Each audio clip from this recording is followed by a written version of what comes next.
I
want to even have to get this man like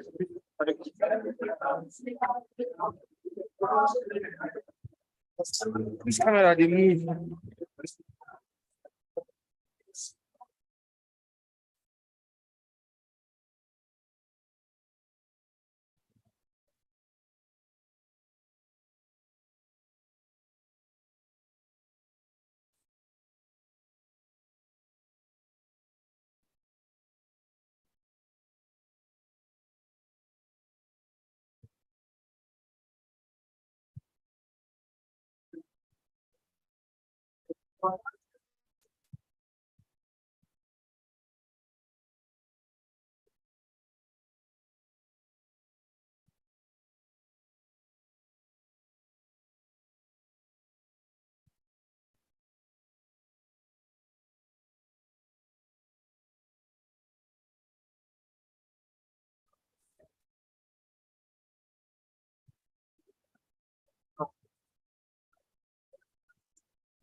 One that's coming out.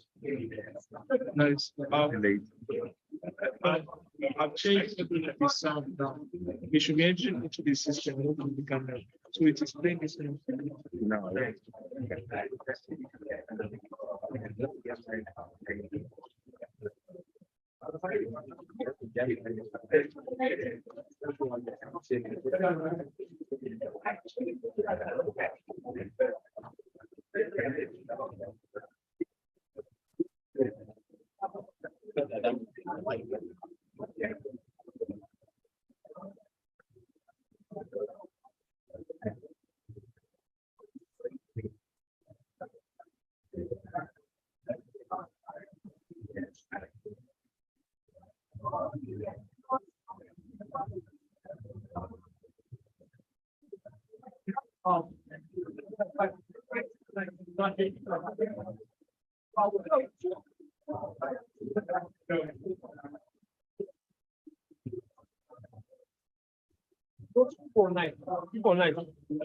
Anybody try to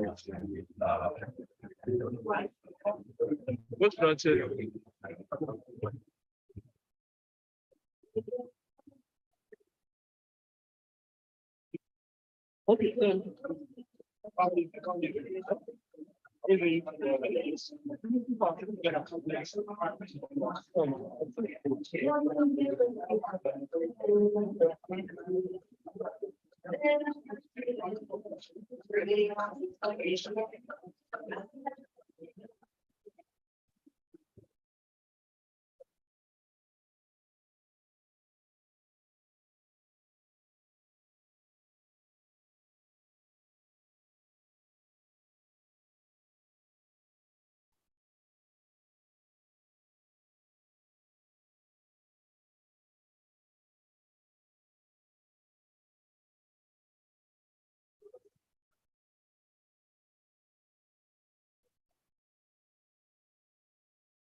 Okay. Other way to stop. Anything you can hold. Well, next one.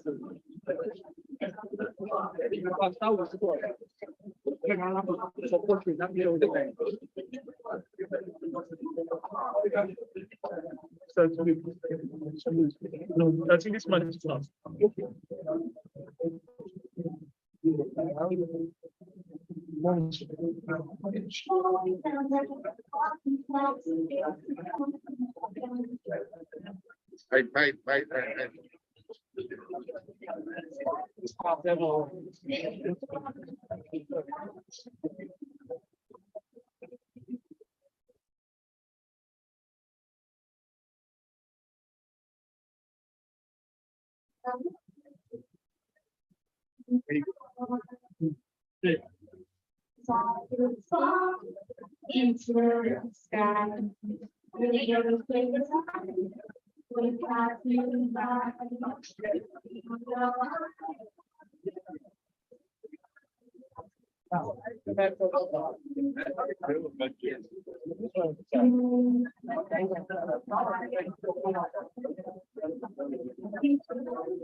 Right. put everything back safely. This one's going to be back. But that one is only GMI. But I'm doing data. We have data. We have Excel. We have MGM. But don't worry, just give it 3 minutes. Don't panic. Come back. Come back. Everything is back. You may really need this one.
Let me do IPA.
Good morning, everyone. The day I'm waiting for to address formally welcome to the one day workshop renewable energy. Thank you all for coming. We will be up now. I will do that by taking the national act. So we do also learn of this as to take the first national item and followed by the great minimum. Just get our feet while the DJ will give us the two of both anthem.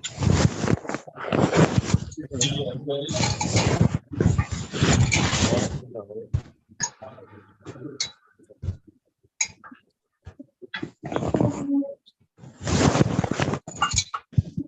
going on?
Thank you all.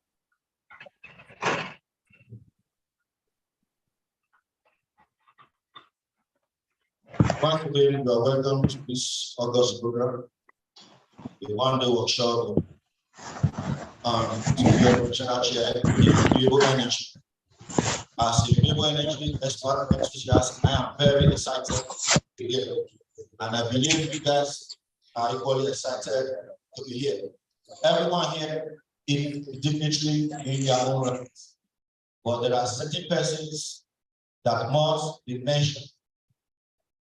And we go about that right away. We have in our midst the Executive Secretary of the Petroleum Technology Development Fund,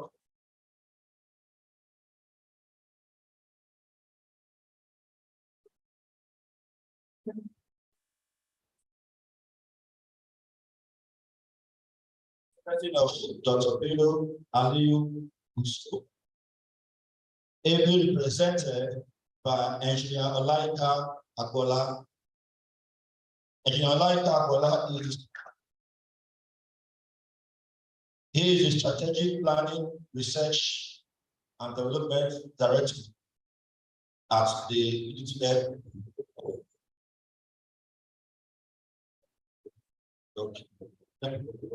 So he is the Deputy General Manager, Strategic Planning, Research and Development Department of the Petroleum Technology Development Fund.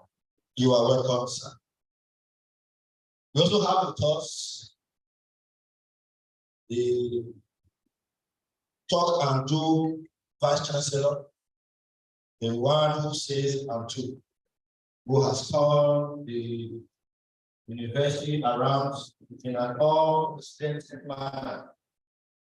The Vice Chancellor of the University of Benin, Excellency, a humble self, Professor Lydia Iwantia Salami.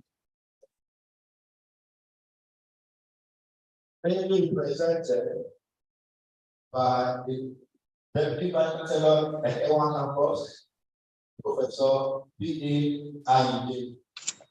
Well, welcome. Also, in this spring is the University of Benin, Liberia, Professor Luke Obaswa. You're welcome, sir. Obaswa.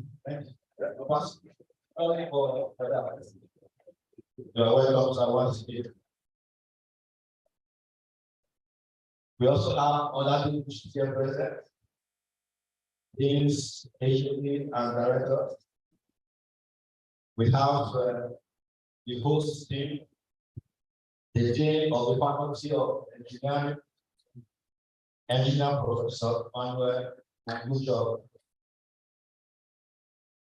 We also have our minister, the dean of Faculty of Marine Sciences, University of Benin, Chief Professor A.O. Inobi.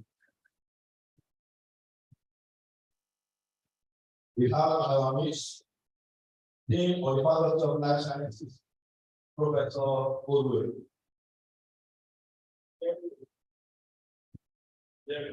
Professor Jerry Odwe. Thank you, sir. We also have in our midst former Vice Chancellor at the University of Benin, Professor Jacob Ejirobo.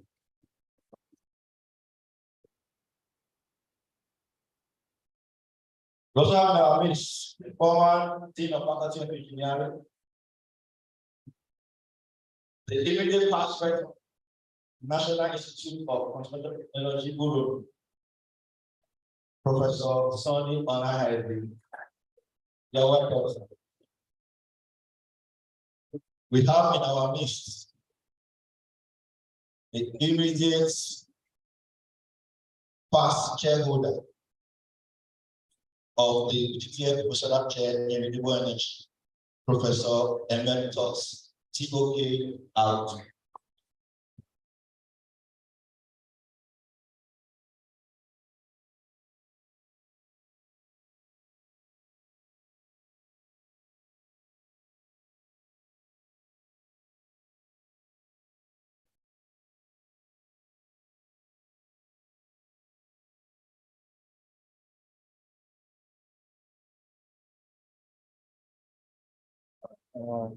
Yes, I just finished my phone. I don't want to. Like I said, there's so many industries at your end.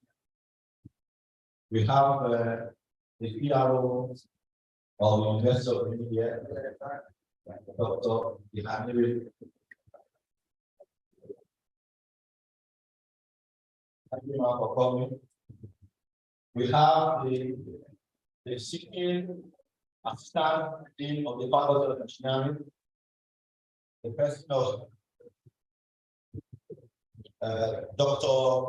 Obasi.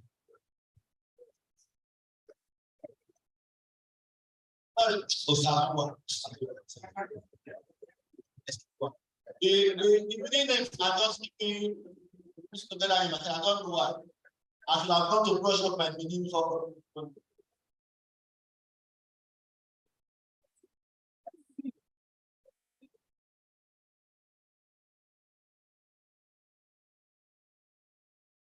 We also have in our list the former AG of the Faculty of Engineering and the current HOD of the Department of Chemical Engineering, Dr. Mrs. Akikero. We have to honor our patient today, the Dean Faculty of Physical Sciences, Professor J.E. Osemeha, ably represented by Professor A.A. Osagbete. I thought you're welcome, sir.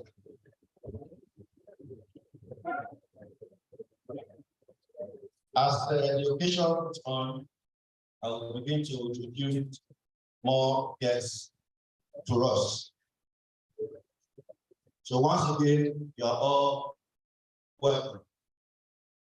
So the floor is open. I will invite our able vice chancellor, Professor Lillian Salam, ably presented by Professor B.A. Alide, this Second Campus, to give us the declare worship and the focus.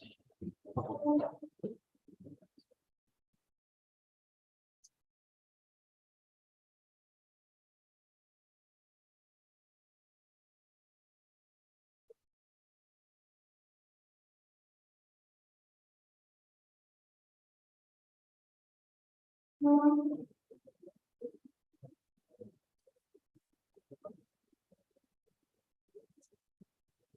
morning, everyone. The Executive Secretary of the PTA, being represented by Engineer Olaika Adola, our keynote address speaker, members of management here seated, deans of engineering, life sciences, physical sciences, management sciences, and the assistant dean of our PD school, Professor Emeritus Professor T.O.K. Abdu, all past deans of this great faculty of engineering, our father Professor Yorubo, the former Deputy Vice Chancellor and Dean of this great university, my friend Professor Imar Bebo, and of course, Professor Fes Obayake, my great leader in the great faculty of engineering. You know, he's married to a Yoruba woman, and that is why you see him shine every day.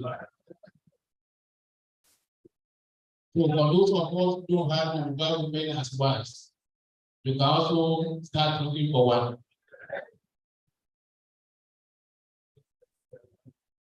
All our professors here present, all our lecturers in engineering, the PRO of this university, all non-academic staff of this great faculty, our dear students, gentlemen of the press, ladies and gentlemen. I'm here standing to represent our performing amiable Vice Chancellor, Professor Lilian Sadami, who would have loved to be here, but due to other exigencies of the office. Of course, as at yesterday, he already prepared as press here, and suddenly she had a call from Abuja and she had to leave. So eventually asked to represent her here. Please pardon our absence. I go straight to the speech. I'm indeed honored to be invited to this Petroleum Technology Development Board workshop, organized by the chair holder of the professorial chair in the renewable energy. Today we gather as intellectuals to discuss a topic of utmost importance, which is derivation of biodiesel from agro-waste as a transformative solution to Nigeria's energy landscape. Biodiesel is a clean burning alternative made from renewable resources. It is majorly produced from animal fats, vegetable oils, and waste cooking oil. Due to its biodegradable nature, it is used as a replacement for fossil diesel oil. It can also be mixed with petroleum diesel oil in any proportion. The research into renewable resources is extremely relevant in today's world as concerns about climate change align with the rising demand for energy. Nigeria is a major exporter of fossil fuel, but it is currently faced with serious energy crisis, which necessitates the search for renewable imports of energy as alternative fossil fuel in order to meet sustainable development goals. Fortunately, the country is well positioned to realize the potentials of biodiesel production due to availability of agro-waste resources. The benefits of producing biodiesel from agro-waste are enormous and significant. Converting agro-waste to biodiesel prevents environmental degradation, contributes to waste management, ensures energy security and resources, and resonates harmoniously with Nigeria's commitment to reducing carbon emissions with far-reaching environmental and health effects. We can hasten the process of making our nation more environmental conscious by utilizing cutting-edge technologies and by maximizing current research efforts. The substitution of imported fuels with locally produced biofuels can reduce the country's expenditure on fuel imports, conserving foreign exchange. Biodiesel production in Nigeria will act as an adequate alternative to automobile fuel, which have become very expensive as a result of government subsidy removal of petroleum products. As we set out on this route to enhance biodiesel production, research and development in Nigeria, we must forge a solid cooperation between the academia, industry, and governmental bodies. Through strategic partnerships, we can facilitate knowledge exchange, formulate effective policies and infrastructure to push this transformative agenda forward. The University of Benin, as the Center of Learning and Research, we are housing several centers of excellence, is unwavering in its commitment to the advancement of renewable energy solutions and fostering collaborative efforts to shaping a greener and more sustainable future for Nigeria. I use this medium to appreciate the Petroleum Technology Development Fund for organizing a workshop like this, which brings together scholars and industry players from various energy sectors to explore innovative solutions pertaining to the renewable energy industry. This is truly great. I commend also the chairholder, Professor Sufficiency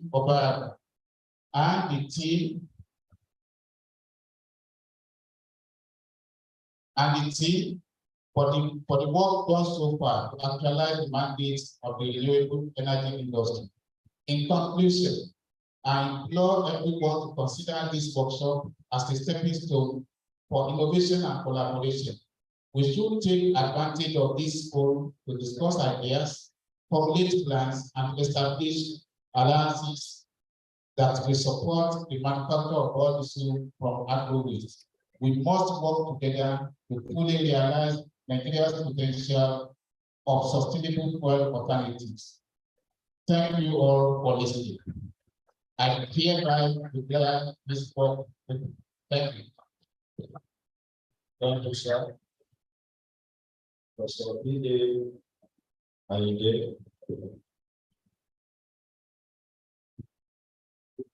Representing Agro-Waste Professor William Moinia Salah.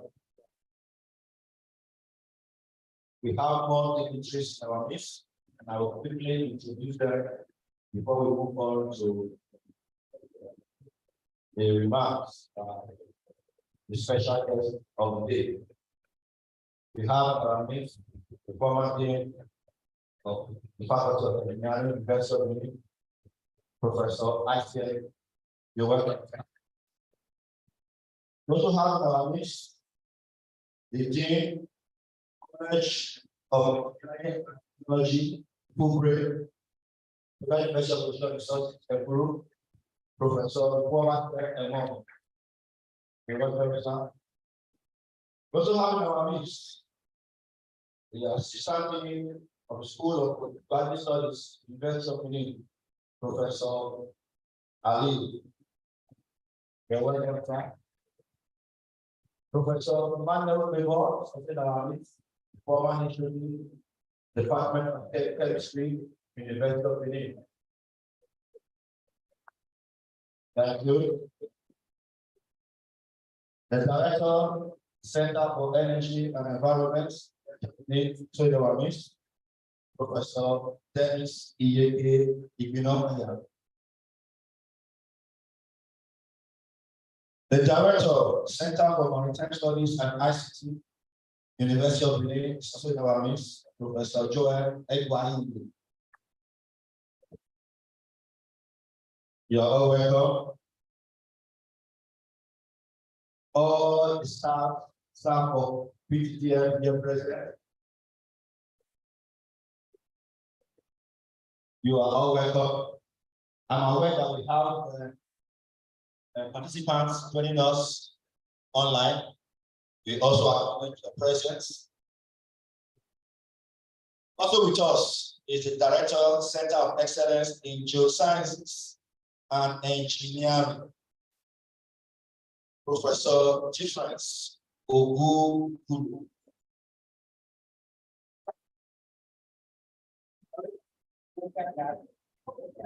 Yeah, Oga guy, but here is good. Thank you. Thank you. You're welcome, sir. No, I'm particularly struck by that word in your engineering, engineering and geosciences. You're welcome.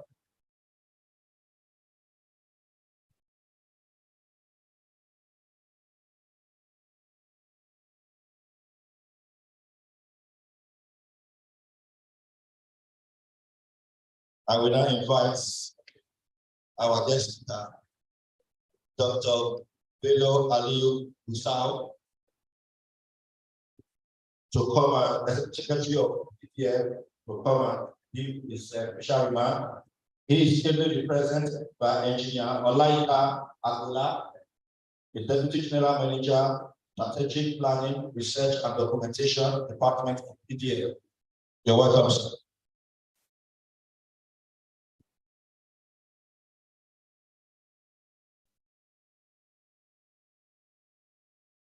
Good morning. The Vice Chancellor of the University of Benin, ably represented by Professor Adede, the Chair of the Department, Professor Extension Obalhelmo, other members of the University of Benin community. May I welcome you to this workshop on behalf of the Executive Secretary of PTPF, Dr. Bello Aliyu Musau.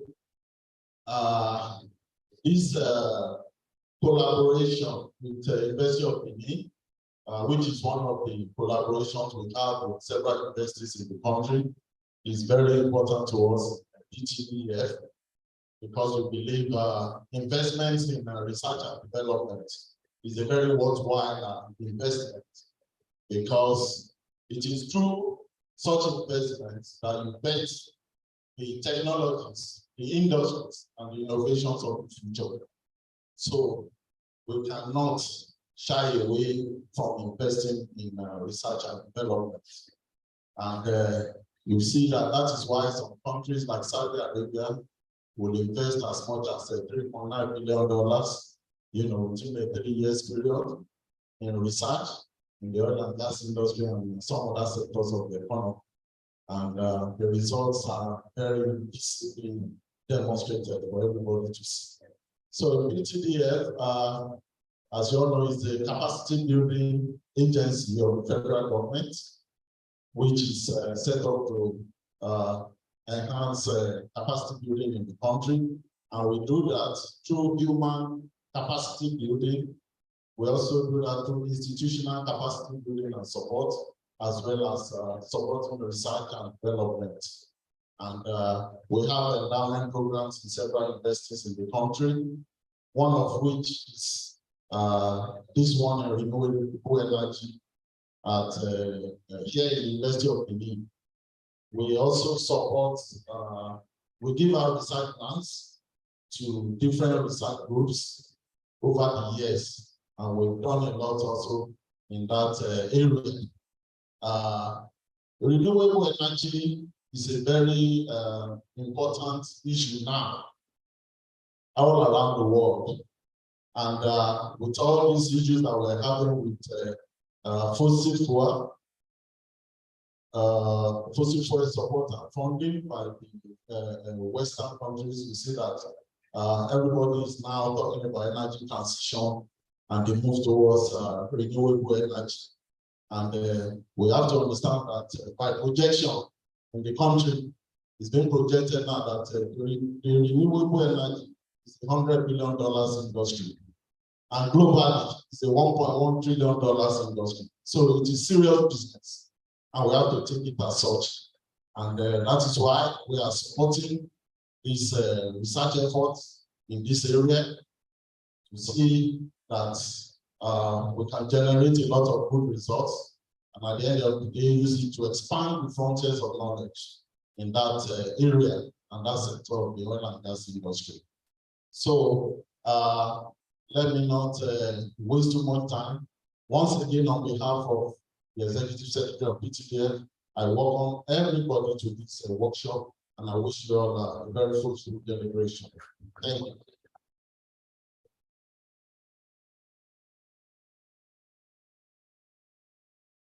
Thank you, sir. Thank you, PTF, for what you are doing for the people in energy. We, at the University of Benin, we assure you that in no time, people energy from University of Benin will take over conventional energy. You're all once again welcome to this August occasion. And I also want to quickly recognize other PhDs who are here present in our midst. You have, starting with the issue of engineering, Dr. Mrs. Okosi. Earlier on, when I introduced the school PRO, her first name escaped me. I mean, Minama, I'm calling it Fu. Dr. Daisy Ihanire. Strong. Oh, certainly, benefits and benefits.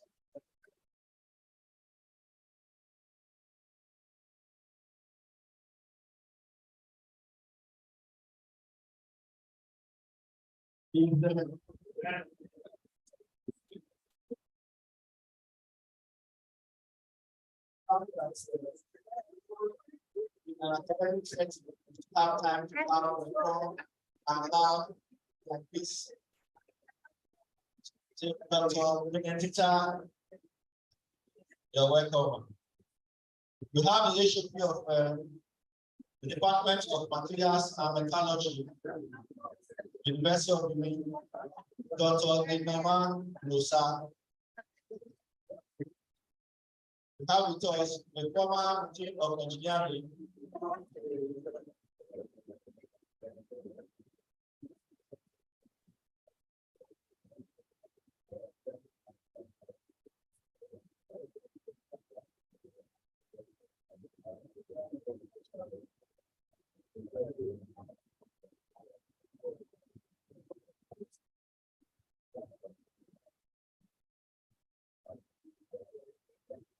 I'll move ahead now to the next item on the agenda, which is the keynote address, and it is to be delivered by no other person than the Dean, College of Engineering and Technology, Federal University of Petroleum Resources, Nakuru, Professor Obase Emovo. You're welcome, sir.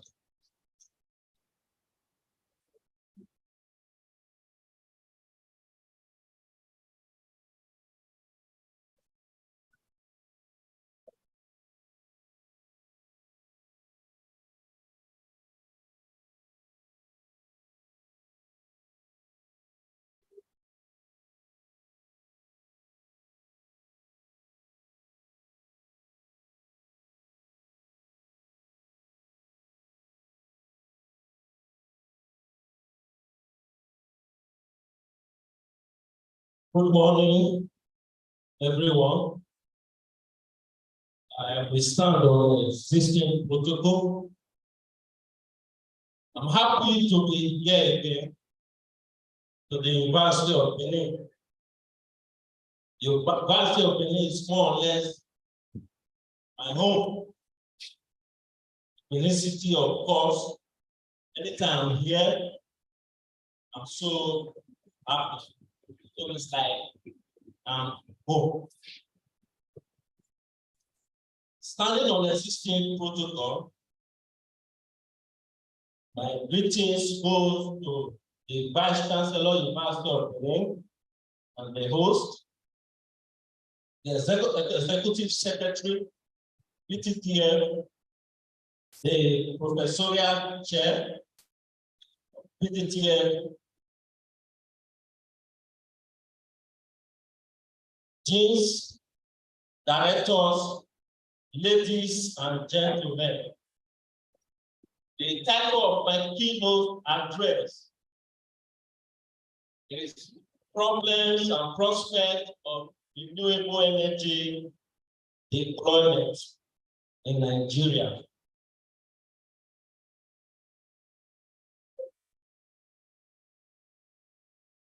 We are all aware of the challenges of energy, particularly electricity in Nigeria, which has crippled most sectors of our economy. And it's not only electricity that the challenge we are having.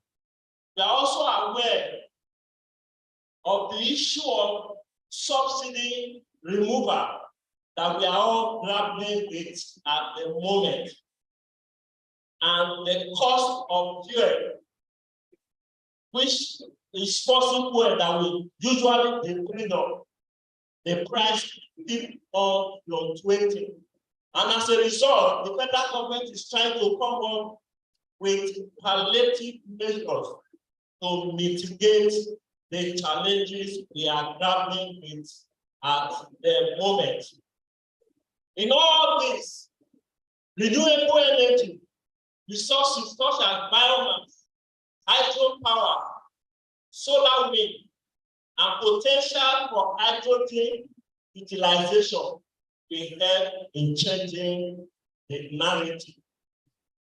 The utilization of the renewable energy for power generation will not only guarantee energy security, but we also support in minimizing the greenhouse effect. We all know the challenges of the greenhouse, and look at our own climate today as a result of the release of carbon into the atmosphere. We are grappling with climate change globally.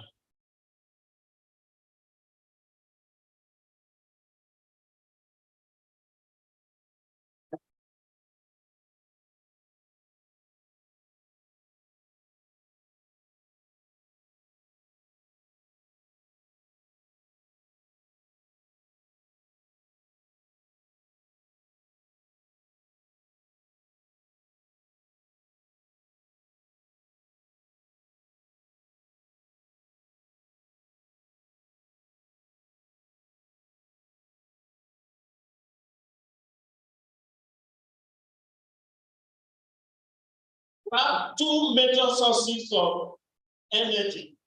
We have the renewable energy and the non-renewable energy sources that we can see in the screen. For renewable energy, we have the wind, hydropower, solar, geothermal, and biomass. Then for the non-renewable energy, we are all aware of the fossil fuel, the oil, coal, nuclear, and natural gas.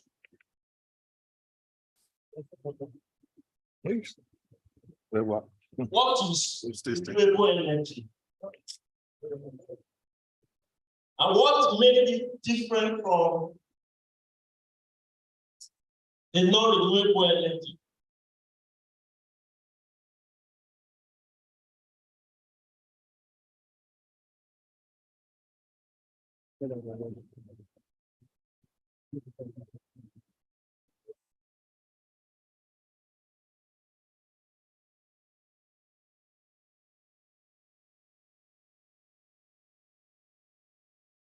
My apology, please. I'm having problems with the slide there.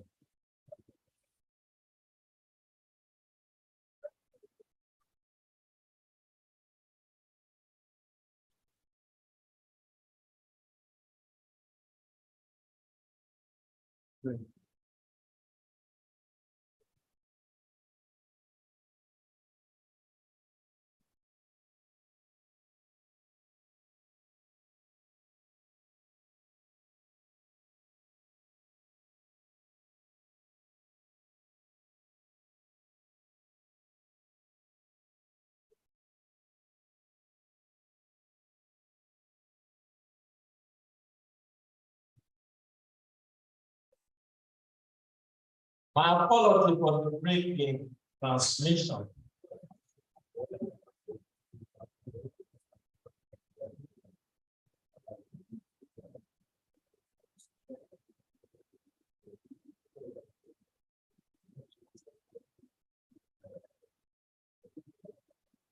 definition of renewable energy. Renewable energy is the energy derived from natural processes that replenish constantly. And a good example is solar, wind, biogas, hydropower, ocean resources. Currently, renewable energy contribute to 10% of final energy consumption, and it's necessary to increase this share to sixfold by 20.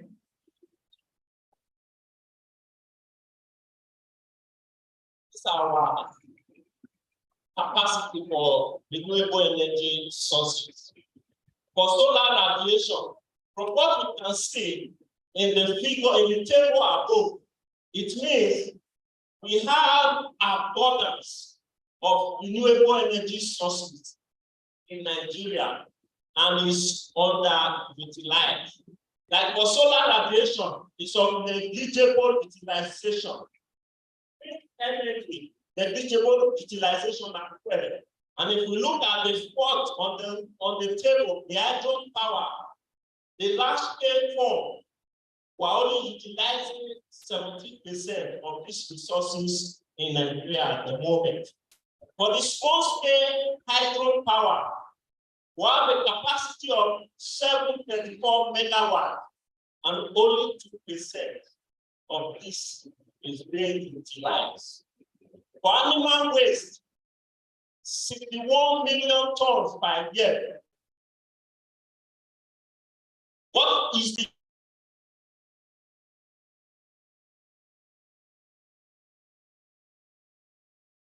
as well, with a capacity of 83 tons per year? All these resources are lying waste.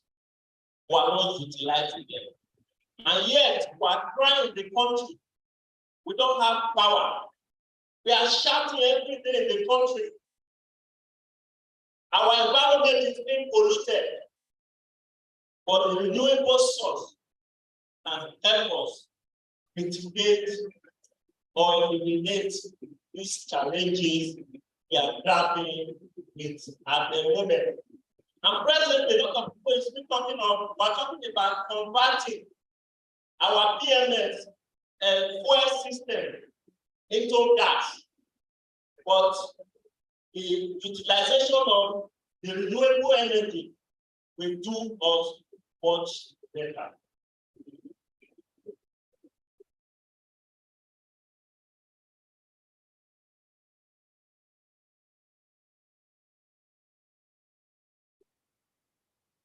There are different forms of renewable energy, like I stated before. We have the biofuel. We have the hydropower. But I will be starting with the biofuel. What is biofuel? Biofuel is referred to any liquid, solid, or gaseous fuel produced from renewable biomass or biological materials. What are the benefits? It's environmental friendly. Unlike the fossil fuel that releases carbon that result to global warming. But this biofuel is clean, it's environmental friendly, and considerable amount of energy is required for its production and consumption. The process of production is not complex. There are three major forms of the biodiesel, of the biofuel. We have the biodiesel, the biogas, and bioethanol. Your biodiesel is your equivalent of the diesel we normally use to power our vehicle. The bioethanol is the alternative PMS. It's an alternative to PMS. It's a substitute. It's the renewable form of your petrol PMS that you can use to power your Very cool.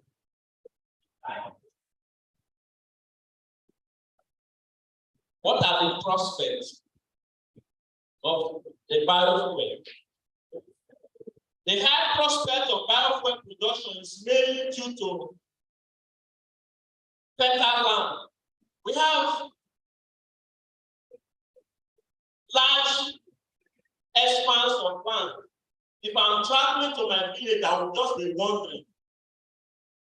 The bushes are left fallow, and these are sources of energy we are supposed to be converting on a daily basis that will give us feedstock for production of our biofuel.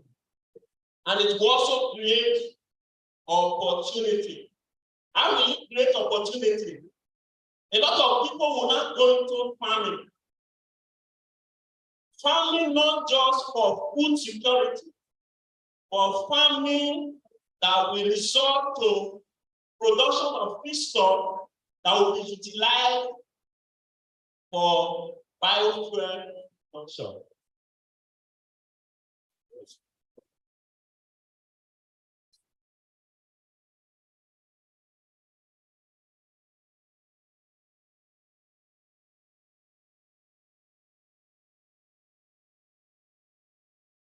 What are the problems of the biofuel?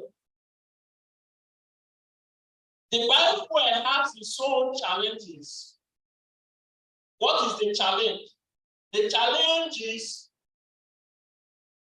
at the moment in the country, the challenge of this deployment in Nigeria, we are grappling with food security in Nigeria. And as we all know, the price of food keep increasing on a daily basis. If we are not utilizing this feedstock, such as corn, maize, and other sources of feedstock, what are we grappling with?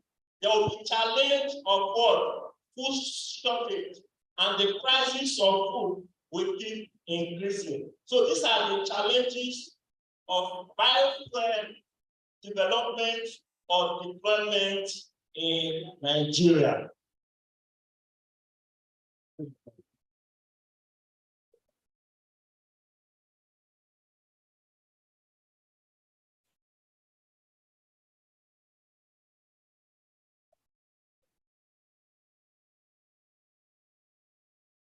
Another form of renewable energy is the solar energy. There are two forms of solar energy. There is the solar photovoltaic and the solar thermal. The solar PV is the one we are commonly used to, that we install in our respective home, and it's becoming common. What are the advantages of the PV type of solar system? It has its own prospect. It can be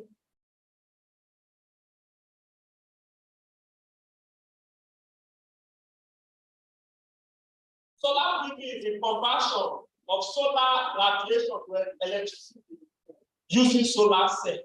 It has witnessed a widespread application of on-grid and off-grid energy system in several countries around the world due to reduction in PV module cost and ease of installation when compared to other renewable energy technology.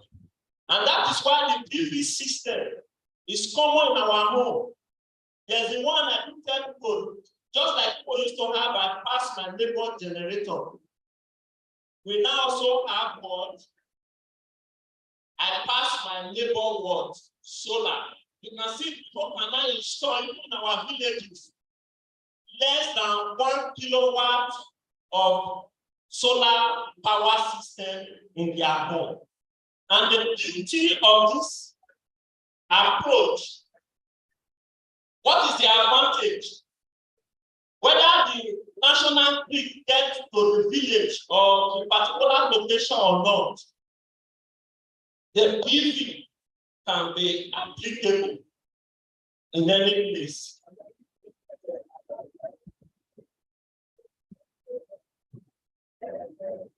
So what are the challenges of deployment of solar system in our home?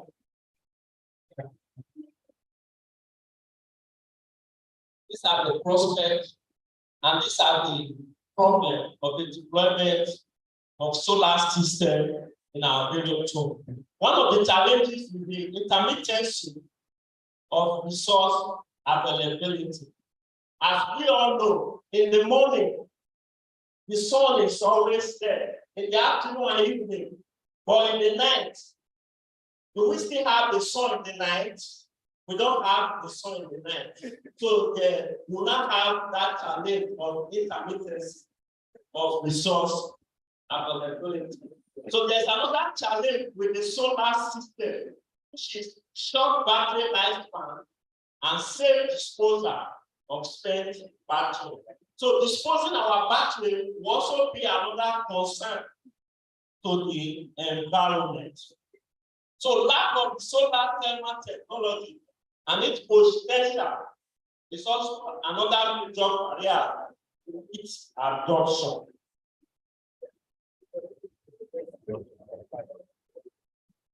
This is our hydro power system. Another major source of renewable energy is the hydro power.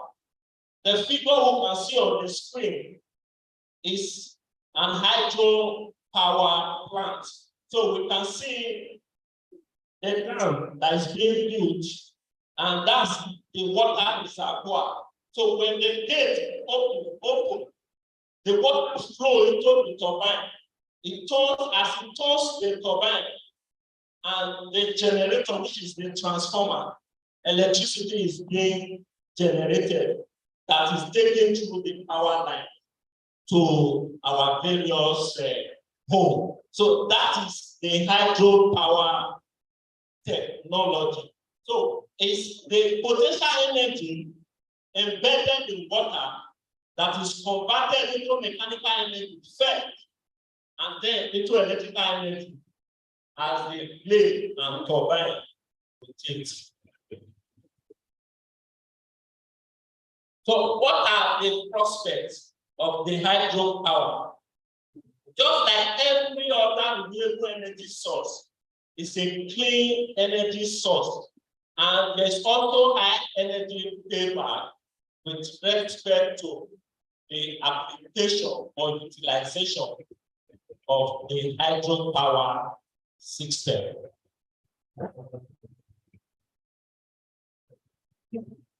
It has its own challenges. These are the challenges of the hydro power utilization or deployment in Nigeria.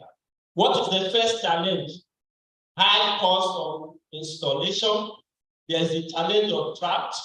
There's also the challenge of contamination of the waters after the construction of the dam.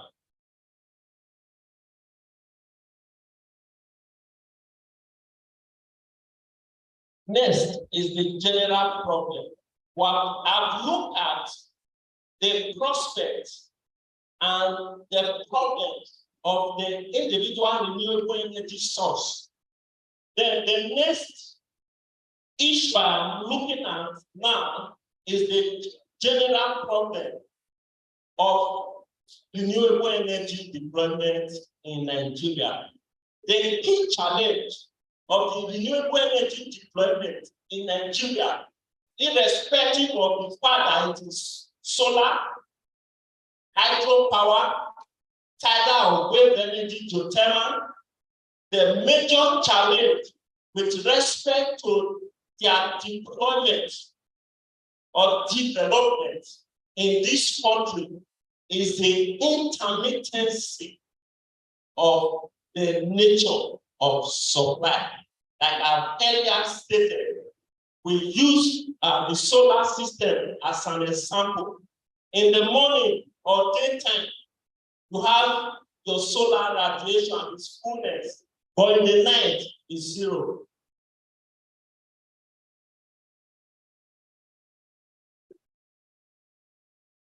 So these are the general prospect renewable energy. The first on the list, fossil fuel are limited, and the price peaked from 20. And that's why in the country today, before you know it, I can tell you the price of our PMX can get to 1,000 before December. And there is at the moment pressure on the federal government to even increase the price. And this is one of the challenges of fossil fuel. On the other hand, the renewable energy is cheap and it's also environmental friendly. Renewable energy is also effective for electricity generation, even where the national grid cannot reach. And that is the main reason in my village we now have electricity, with or without what the national grid. Another aspect of renewable energy in Nigeria, there's large markets for it. Nigeria, we have about over 200 million population, and that is whole big large market for each utilization in the country. Does it have its own challenge? Has what? Its own challenges. So what are the problems? Well, I've looked at the prospect of renewable energy in Nigeria. What are the problems? The problem with renewable energy deployment in the country is the intermittency of the energy source availability. That's a major problem. And that is why across the globe at the moment, there's limitation to its utilization. And it's only 10%, it's only contributing 10% to its utilization globally at the movement across the world. Apart from the intermittency of the availability, there is also the challenge of energy storage and system management system. There is also lack of policy to drive this renewable option. So it has made its application in our country. There's also, since it's a new technology that we are not so familiar with, some of the technology especially, there's also the challenge of what? Lack of what? Technical expertise to fix it.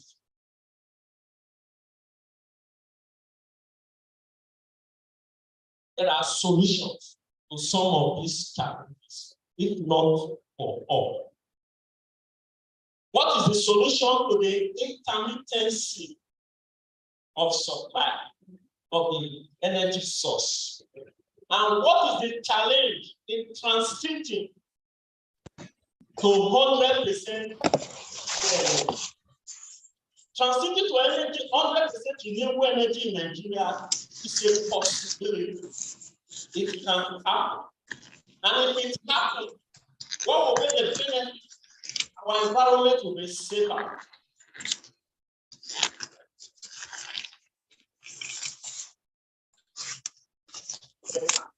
So to deal with challenge of resource, renewable energy source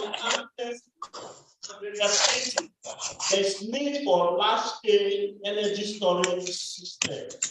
And one ideal solution to this challenge is utilization of energy carrier, such as what? Hydrogen. Hydrogen is only an energy carrier and not a source of energy. So how can hydrogen come in? So the energy is used, the energy that is used to extract hydrogen will be stored in the hydrogen produced. And as such, the issue of intermittency will be a thing of the past. The digitalization of the energy technology will not help us to match supply and demand.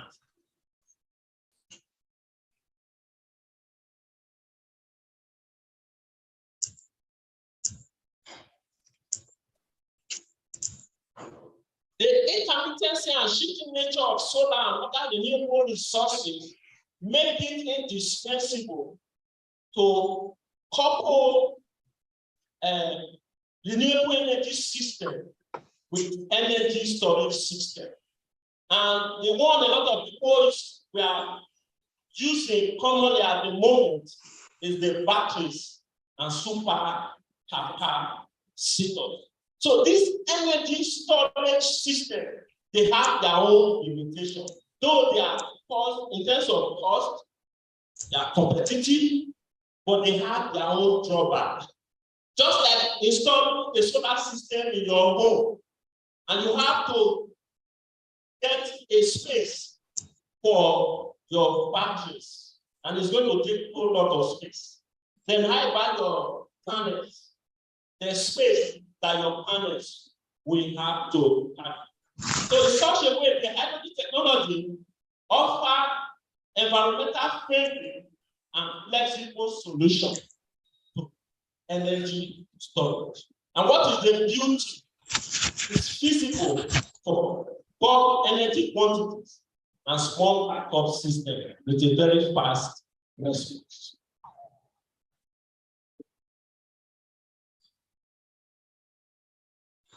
The hydrogen technology aspect has its own challenge. What is the challenge of the hydrogen technology?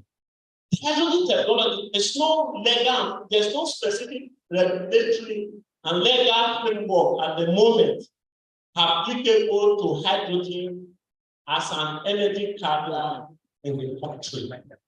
There's also lack of transport, distribution, and storage infrastructure. And this will limit accessibility and availability of hydrogen for our residential building, even our own building here. So I've not seen any residential building in Nigeria where this technology at the moment is being utilized. So there's another challenge again, the challenge of material embrittlement. There's risk of fire and explosion. And again, hydrogen is odorless, colorless. So it will also be a challenge to our own safety challenge. So there will be detection concern with respect to coupling our hydrogen technology with our renewable energy system.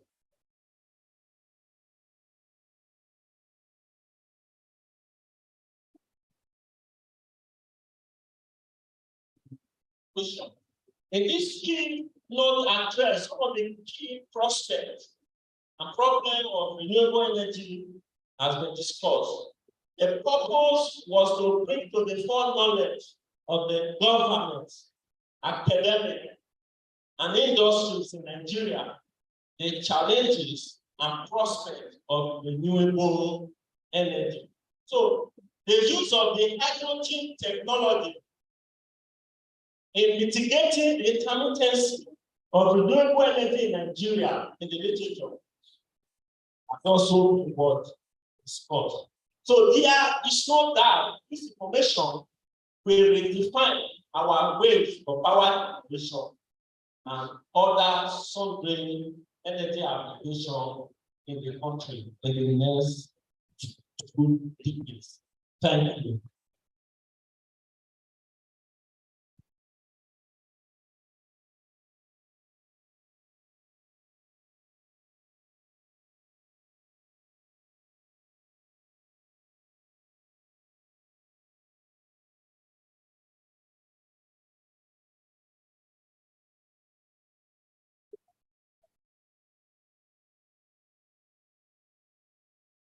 Thank you, sir. Thank you, Prof. I think we've all heard the speaker. The ball is now in our courts. What will be our approach what will be our approach now going forward as regards renewable energy, especially now that conventional energy and their resources are skyrocketing in prices. Thank you once again for PTTF once again for the chairholder for this occasion. So the next on the item is the citation of the PTTF chairholder. But before I will call on the person to come and do the citation,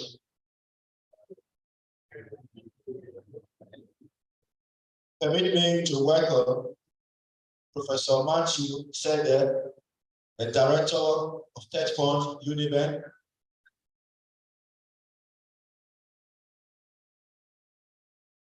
The PhD of Electrical and Electronics Engineering, University of Benin, Professor Kingsley Obede.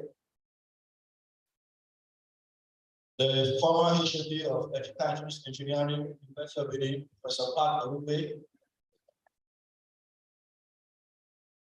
The former PhD of Materials and Technology Engineering Department, Professor Godwin Sajeri. The PhD of Production Engineering, Professor Rap Edubia. And the former Assistant Dean of Engineering, Professor C.E. Ahabwe. Now we will listen to the citation of the PTTF chairholder, Professor S.T. Obayamo, to be delivered by no other person than Dr. N.A. Amenahamo.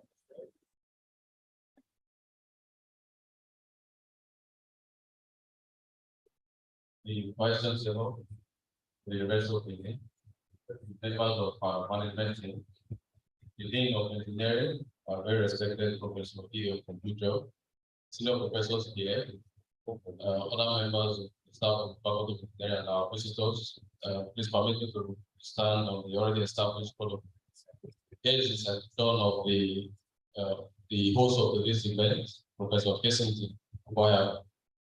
Professor Kessington Obayamo was born in the ancient city of Benin on the 16th of March, 1963. He graduated in 1984 from the prestigious University of Ibadan, a degree in biochemistry. Admitted for both the postgraduate diploma and MS programs in the University of Benin in 1986 and 1989, respectively. And he obtained the postgraduate diploma in chemical engineering as well as a master's of engineering degree in 1987 and 1991, respectively. He joined the service of the University of Benin in 1994, and he obtained the PhD in chemical engineering in 2007. Since he has been the staff of the University of Benin, he has taught several courses, both at undergraduate level and postgraduate level. And he has religiously served the university in several boards and committees, both as a member and as chairman. Notable amongst them are chairman, post-ULA, post-DE committee, sanitation committee, off-campus accommodation committee, just to name a few of them. He has represented Senate on several committees, very many of them. He was chairman of the Edo State Committee on Science, Technology, and Innovation, and he led a group of the University of Benin, the COVID-19 initiative team, which produced a novel ventilator for the management of COVID-19 at the height of the pandemic. And is a very established scholar, and he has to his credit over 110 publications, which have appeared in both local and foreign journals. To his credit, he has supervised 27 PhD students, several masters, as well as undergraduate students. And of course, is currently the chairholder of the PTTF Professorial Chair in Renewable Energy of the University of Benin. He is happily married with his children. Thank you.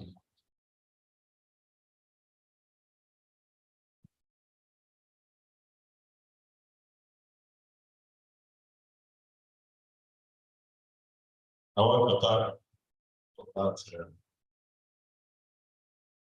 introduction. It's my pleasure to welcome the Vice Chancellor, ably represented by Professor Aide, my beautiful in-law. The Vice Chancellor also serves as co-chair of the Environment Management Committee of the PTPF chair in renewable energy. I also want to recognize Engineer Olaika Akola, who is representing the Executive Secretary, and he is also the co-chair, representing here for this professional chair in renewable energy chemical engineering. I recognize the boss, the librarian, Dr. Professor Olu Babasi, the dean of engineering. Other things here present, I welcome all of you. I welcome my mentor, Emeritus Professor Theodosia Audu, pioneer shareholder of this professional chair of energy. Directors here present, HODs, professors, my other colleagues, students, gentlemen of the press, ladies and gentlemen, I welcome you. Today, we are looking at the topic, agro-waste to energy. Biodiesel, the bedrock of energy sufficiency in Nigeria. That's the title of our talk. And we are going to look at it using the following outline, through introduction. We're going to look at the end of the chair goals and expectations, the expectations and goals, method of deployment, the area of research we have covered so far, some of the results we have achieved, some work is in progress, there's still a lot of work to be done, of course, conclusion. Now, like my research keynote speaker said, we discovered that there are several sources of energy. But we know the wealth of any nation, the function of the amount of energy you are able to export, or the amount of energy you are able to utilize for productivity. So energy is and will always be a key component to the economic, social, and political development of our country, Nigeria.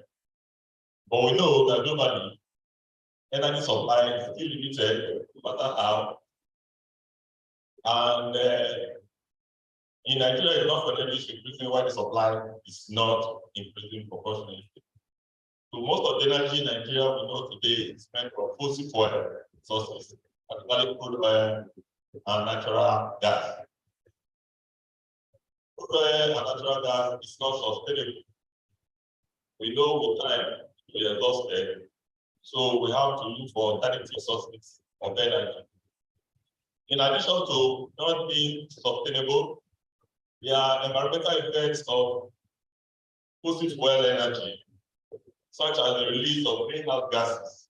Gases like carbon monoxide, carbon dioxide, nitrogen dioxide, carbon dioxide, VOC, volatile organic compounds, chlorofluorocarbons, and other neutral gases that are greenhouse gases that can reduce the result of climate change and global warming.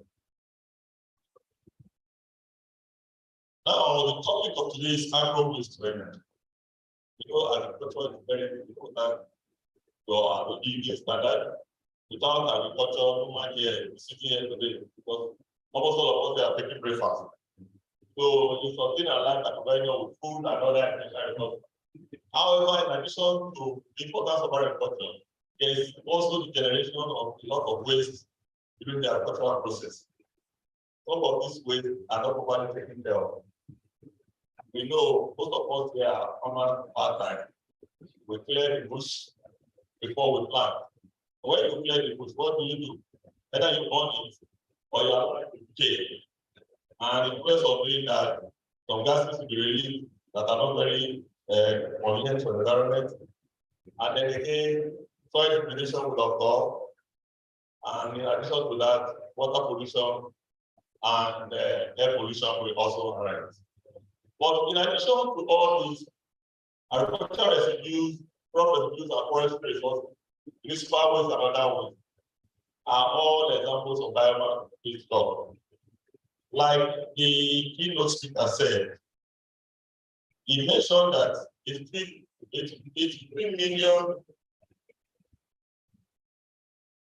million tons per year of crop residue is wasted. Whereas this crop residue could have been used in generating alternative energy. Then animal waste, 61 million tons per year, contributes negligible to the energy mix. That's actually where we are here today, to address that issue. To tell you that there's a lot of potential in agro-waste. Combating agro-waste as a new resource, so that at the end of the day, it will be a win-win situation for everybody. This waste includes non-residue like straw, husk, peels and stems, as well as processing byproducts such as agave. Livestock waste, such as shells, bones, and manure, also contribute to the pool of agricultural waste. Agricultural waste, biomass that they are said because they are most of them are living matter, and is in abundance, especially in Nigeria, a country that is a purely agrarian community. So we can tap from this resources and be able to contribute to the global energy mix. Biomass fuel is becoming increasingly appealing as a viable alternative for fossil fuels due to rising demand for clean energy, diminishing fuel stocks, and this contributes to buying reliance on renewable fuel. The processing of biomass for biofuel, biopower, and byproducts has significant implications for international politics and economic development as well as rural development. Today we know there are problems in Russia and Ukraine. Yes, the West is very interested in the war in Ukraine, not because of Russia annexing them as well, but because of the potential of energy that is available in the Donbass region in this time of Ukraine.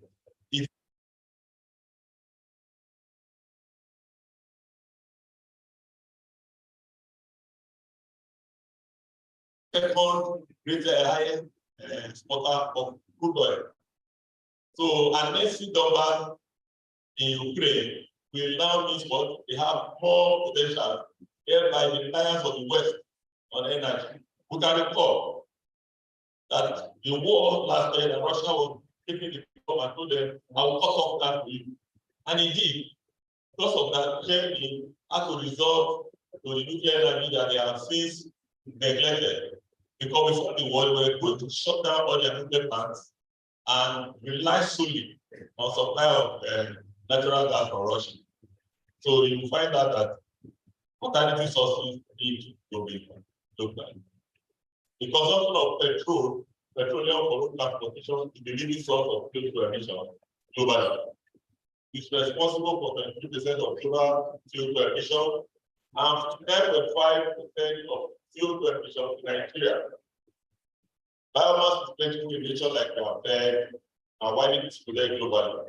With particular attention to Nigeria and Brazil, that our abundant mineral resources to using transportation biofuels, biopower, and bioproducts from biomass. Now, from this figure, energy conversion methods from first and second generation biomass is with third generation biomass is done, we have a huge problem because of the issue of food versus fuel debate. Because to harvest the soya bean, you extract the oil, you transfer it because of catalyst together. Yeah, that's very clear.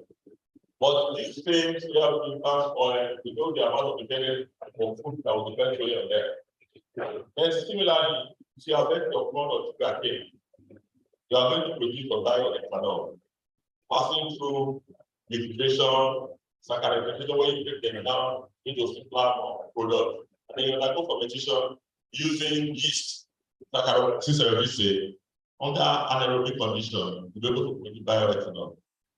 My keynote speaker has elaborated a lot on bioethanol, how you can mix it with petroleum, PMF, in order to move.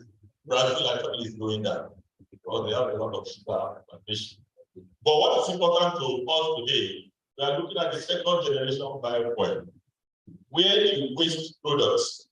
Like if you have a soya bean farm, you are going to clear it after you have affected the soya bean.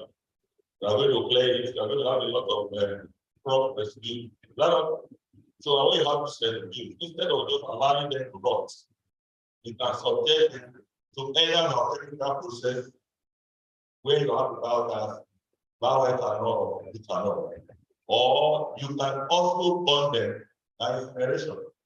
Depending on how much you have, you can use that to generate steam, you can use it to heat, or you can use it to power for electricity and so on and so forth. But we know that biogas, if you have a completely exclusive, let's use the soak-away pit, for example. You use the local soak-away pit. Most times, if you touch a soak-away, what happens? It's very hot. It's hot because of the complete exclusion of air and the waste product that you deposit there. There's reaction taking place there. There's conversion of those waste into biogas. And we have had issues, instances where we have some soak-away pit explode because of this, And abroad, they have a way of waste collection. We call it they don't open dumping now, and a closed dumping system where they line the pits. And from that pit, they are able to generate biogas. So you also find out that there's potential in this waste. But you can also use the thermochemical method to produce this same biomass. You can dry, grind, you gasify it. It can give you two products, inorganics and the syngas. Inorganics there, if I calculate it, that is where we are going to arrive at later as the lecture goes on. And then the syngas is actually water gas. I remember when we were in secondary school, we did some experiments of water gas. Water gas is purely hydrogen and carbon monoxide. You can pass through other processes, compression, the Fischer-Tropsch reaction, to be able to produce synthetic diesel, which you can also use as a mission fuel. Biomass, including crop waste, manure, charcoal, and food, accounts for approximately 80% of total primary energy consumed in Nigeria, followed by oil, as shown in this pie chart. The transformation of biomass or agro-waste to biodiesel is not without its challenges. Technological advancement and continuous research are needed to optimize the commercial process and improve overall efficiency. That is actually the core of the work we have done in this chair. We are going to unveil them as we move on continuously. Now, scaling up biodiesel production and creating a robust supply chain for agricultural waste collection are crucial steps in this journey. So which means you must have a waste collection system that is organized in order to achieve these agro-waste to energy initiatives. On the economic front, agro-waste initiatives can lead to job creation and rural development. Setting up biodiesel production facilities that establish supply chain of the collection of waste will create employment opportunities for the people in the rural areas. So if, for example, people in the rural areas know that you have a plant, when they finish, they can clear up the grass and everything and supply it to your plant, where you can use it to produce your catalyst or you're going to use it to produce your biogas. It's a way of also generating more and creating employment. And that will also reduce the poverty. Now, Nigeria is currently advocating for energy mix. Since dependence on fossil fuel sources in Nigeria is increasingly becoming unsustainable. Therefore, the new direction in the development of renewable energy technologies. Renewable energy have proposed as a solution to the energy economic and environmental problems facing both developed nations, according to Sambo 2005. Like my keynote speaker said, renewable energy is replenishable. It's something that you can replenish, unlike fossil fuel, which is exhaustible.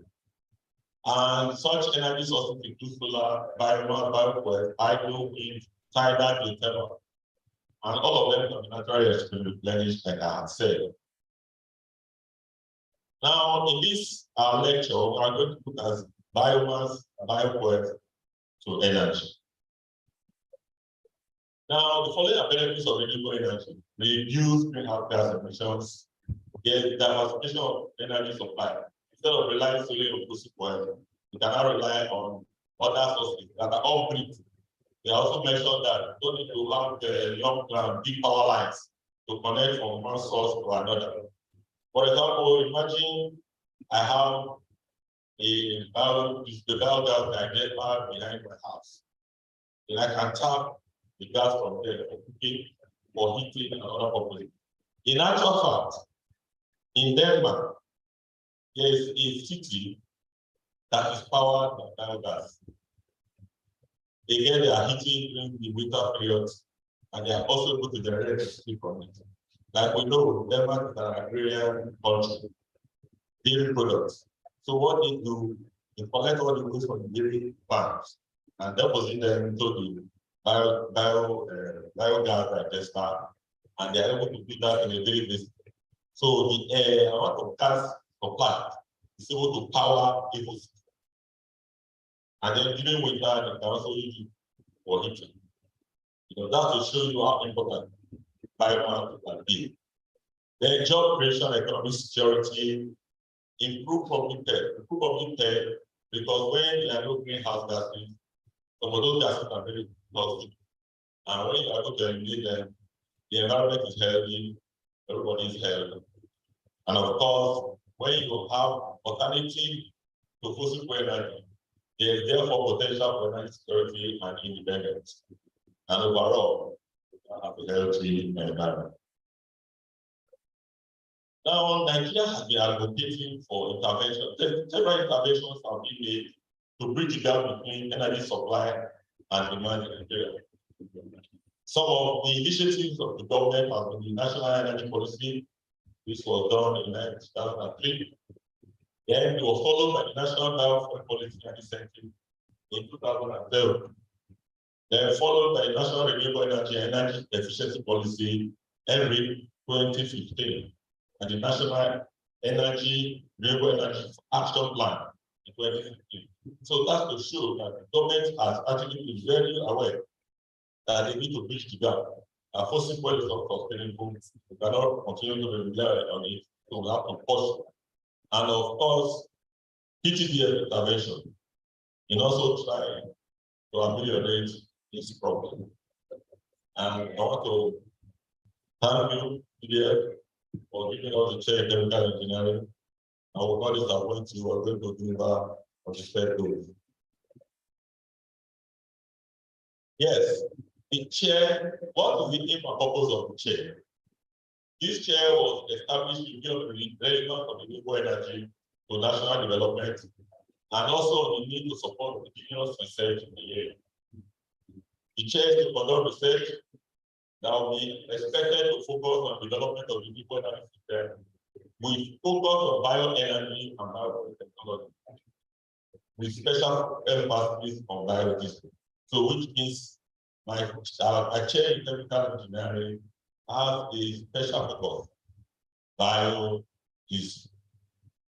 And of course, we know it is also in alignment with the strategies of country focus on the University of Benin, in particular, and Nigeria in general, to meet current and future challenges. There are some problems and research questions that must be asked. The food versus oil debate. Then the problem of high free fatty acid of oil of non-edible steel products. Then we have the recovery problems associated with of catalysts. Also followed by reduction in yield of biodiesel, the use of indigenous catalysts as a result of production. So now we are going to divert attention because biodiesel production is not new. This chair has been on biodiesel production since its inception. But the focus then was on the use of homogeneous catalysts.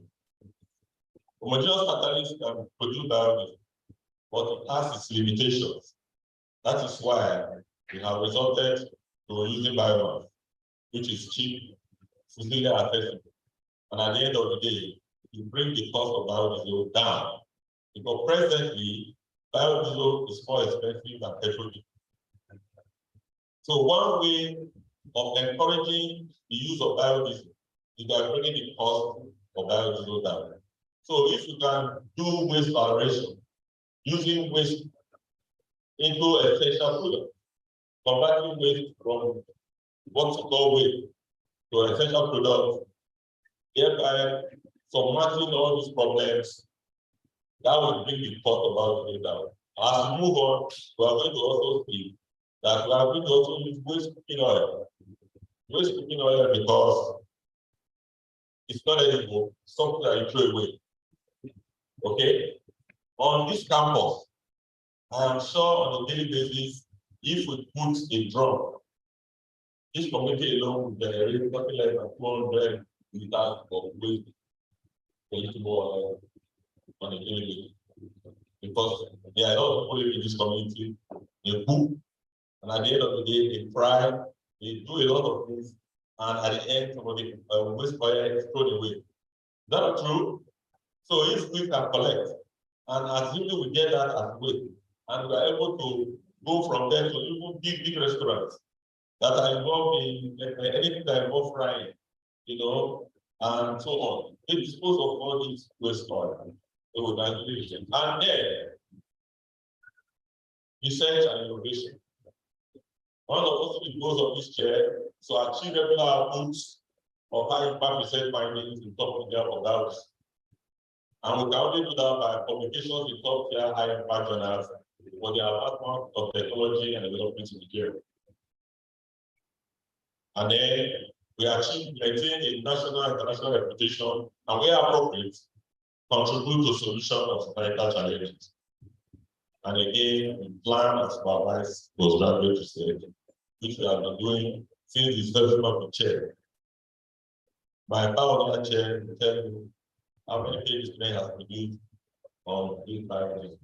And now I'm also doing that as a new one. What is the engagement? Make a major contribution to intellectual, social, economic, and regional, national, and international level. We lead an NLP and the international positive commercial activities in collaboration to build the position of our department, chemical engineering, faculty of engineering, and the University of Benin, and of course, our country in general. We should also play a leading role in development of application research outcomes in biological technology, in develop and maintain innovative and great partnership with the external body, public, private, or voluntary, to address societal challenges. Our method of development was carrying out cutting-edge research to deliver on the goals of the chair. A lot of the undergraduate students have been trained in the niche of renewable energy. They come to my department, literally, all of us are now into renewable energy with special focus about diesel. And I've trained a lot of students in that area. Training of master students in the niche of renewable energy, focus about diesel production. And of course, specialized doctoral training to build manpower at PhD level with special focus on biodiesel production. Research area of focus, process technology for the production of biodiesel non-edible oils. These are feedstock for biodiesel production. You can get biodiesel from edible vegetable oil, also get it from non-edible vegetable oils, animal fat, waste cooking oil, and of course, algae. Depleting soil, fossil fuel is there, and the environmental consequences of greenhouse gases are shifted our attention to biodiesel as an alternative to petrol diesel. Biodiesel is typically produced from oil and fat feedstock and alcohol, food transesterification of organic catalyst. We can also produce biodiesel from oil and fat feedstock and alcohol, food transesterification of catalyst, which can either be basic, acidic, or bifunctional. Biodiesel as a fuel possesses numerous advantages, and these include reduction of exhaust gas emissions in comparison to petrol diesel, higher cetane number, it is biodegradable, there's lack of sulfur, low sulfur contributes a lot to sulfur dioxide pollution of the environment. It is renewable, non-toxic, environmentally friendly. It's environmentally friendly.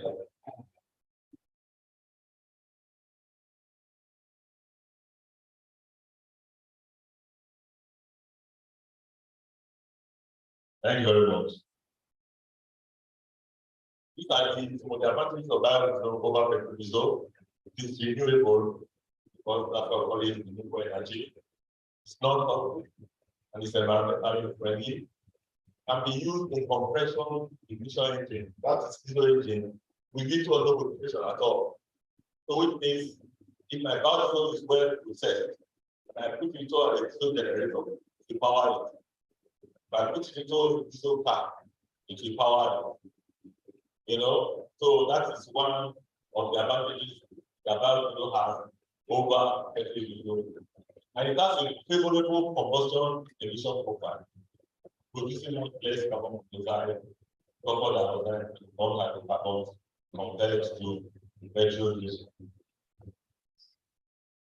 Catalyst solar production, I mentioned that there are several catalysts that can be utilized in the production of biodiesel. We have homogeneous catalyst. We have alkali-based, we have acid-based. The acid-based catalyst involve using H2SO4, sulfuric acid, phosphoric acid, hydrochloric acid. They have advantages, but the disadvantages are very overwhelming. And some of the advantages involve sensitive to FFA and water content.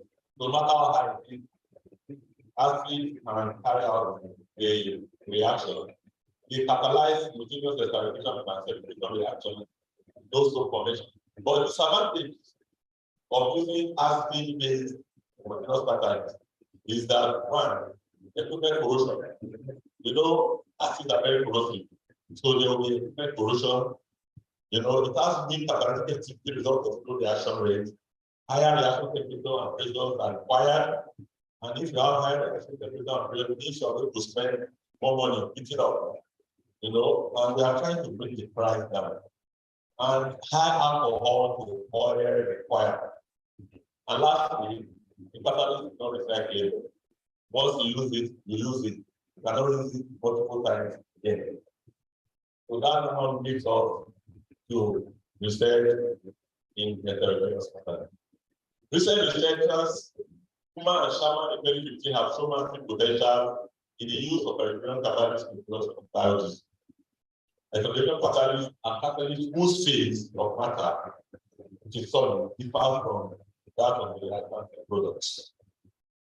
Agricultural waste materials such as seashells, pods, husk, after some modification, are treated exceptionally high in products, Harris et al. 2021, compared to homogeneous catalyst. So if you see the figure here, you can see the Agro-Waste. I can divide them into two: industrial residues and agricultural residues. There are feed residues which involve tanks, leaves, feed pods, and so on. And there were processed residues. The process of processing the product, just like dry corn, you know, seashell, and so on, bagat, there are no product of scrap production. You can say that these are agricultural residues. Or industrial residues, like peels or potato, you remove them, you want to use potato for pango potato or whatever. You also want to use what you use. And then oranges, you want to do juice production, cassava peels. You also remove them before you produce your cassava and so on and so forth. So those are the things that we're using. Now the catalyst that from agricultural waste, such as the use of different fruit, stem, leaves, seeds, all and all, display excellent capacity reusability in plants and manufacturing. Remember, one of the advantages of just catalyst is that it's not recyclable. But we have seen cases where we can be used about catalyst several times with a little loss in catalytic activity. You know, the scale and the spoil the usability or agricultural waste for what to go wrong. That's exactly what I'm talking about. Agricultural waste materials offer some modification. After some modification, are needed extremely high environment compared to homogeneous catalyst. Yes, transformation of agro-waste into solid catalyst. First thing, waste collection and sorting.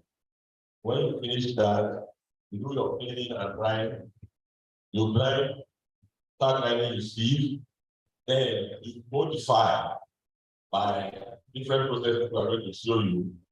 And after you have passed the modification process, you get your solid material. Yeah, this is essentially catalyst basis method for biodiesel production using Agro-Waste. These are the different methods we can modify. But in the course of our work, we have restricted ourselves to about 4 of them. We have restricted ourselves to calcination, physical mixing, wet impregnation, and biofunctional modification method. We are going to see that as we move on. So these are those 4 key ones we have used.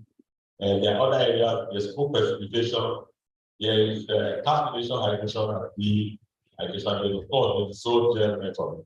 These are different methods to which you can use in transforming this Agro-Waste into reverse catalyst. Heterogeneous catalysts are alkali earth metal oxides. Transition metal oxide, mixed metal oxide. Now we know alkali earth belong to group 2 on the periodic table. Here you have calcium, magnesium, structure. So some of the common alkali metal oxides are beryllium oxide, magnesium oxide, calcium oxide, sodium oxide, and so on and so forth. Some of these oxides can be obtained by calcination of industrial residues and agricultural waste at high temperatures. High temperatures because we can calcinate these things at up to temperatures of 900 degrees for between 4 to 6 hours.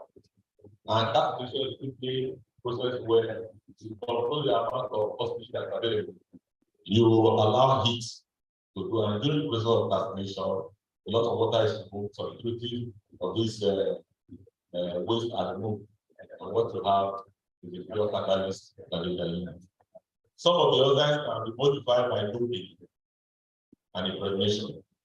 We know, those of us from chemistry know that transition metals exhibit very good catalytic properties. Yes, because of their position in the periodic table and because of the diopter that they possess. So they are able to exhibit very catalytic properties and so on. So some of the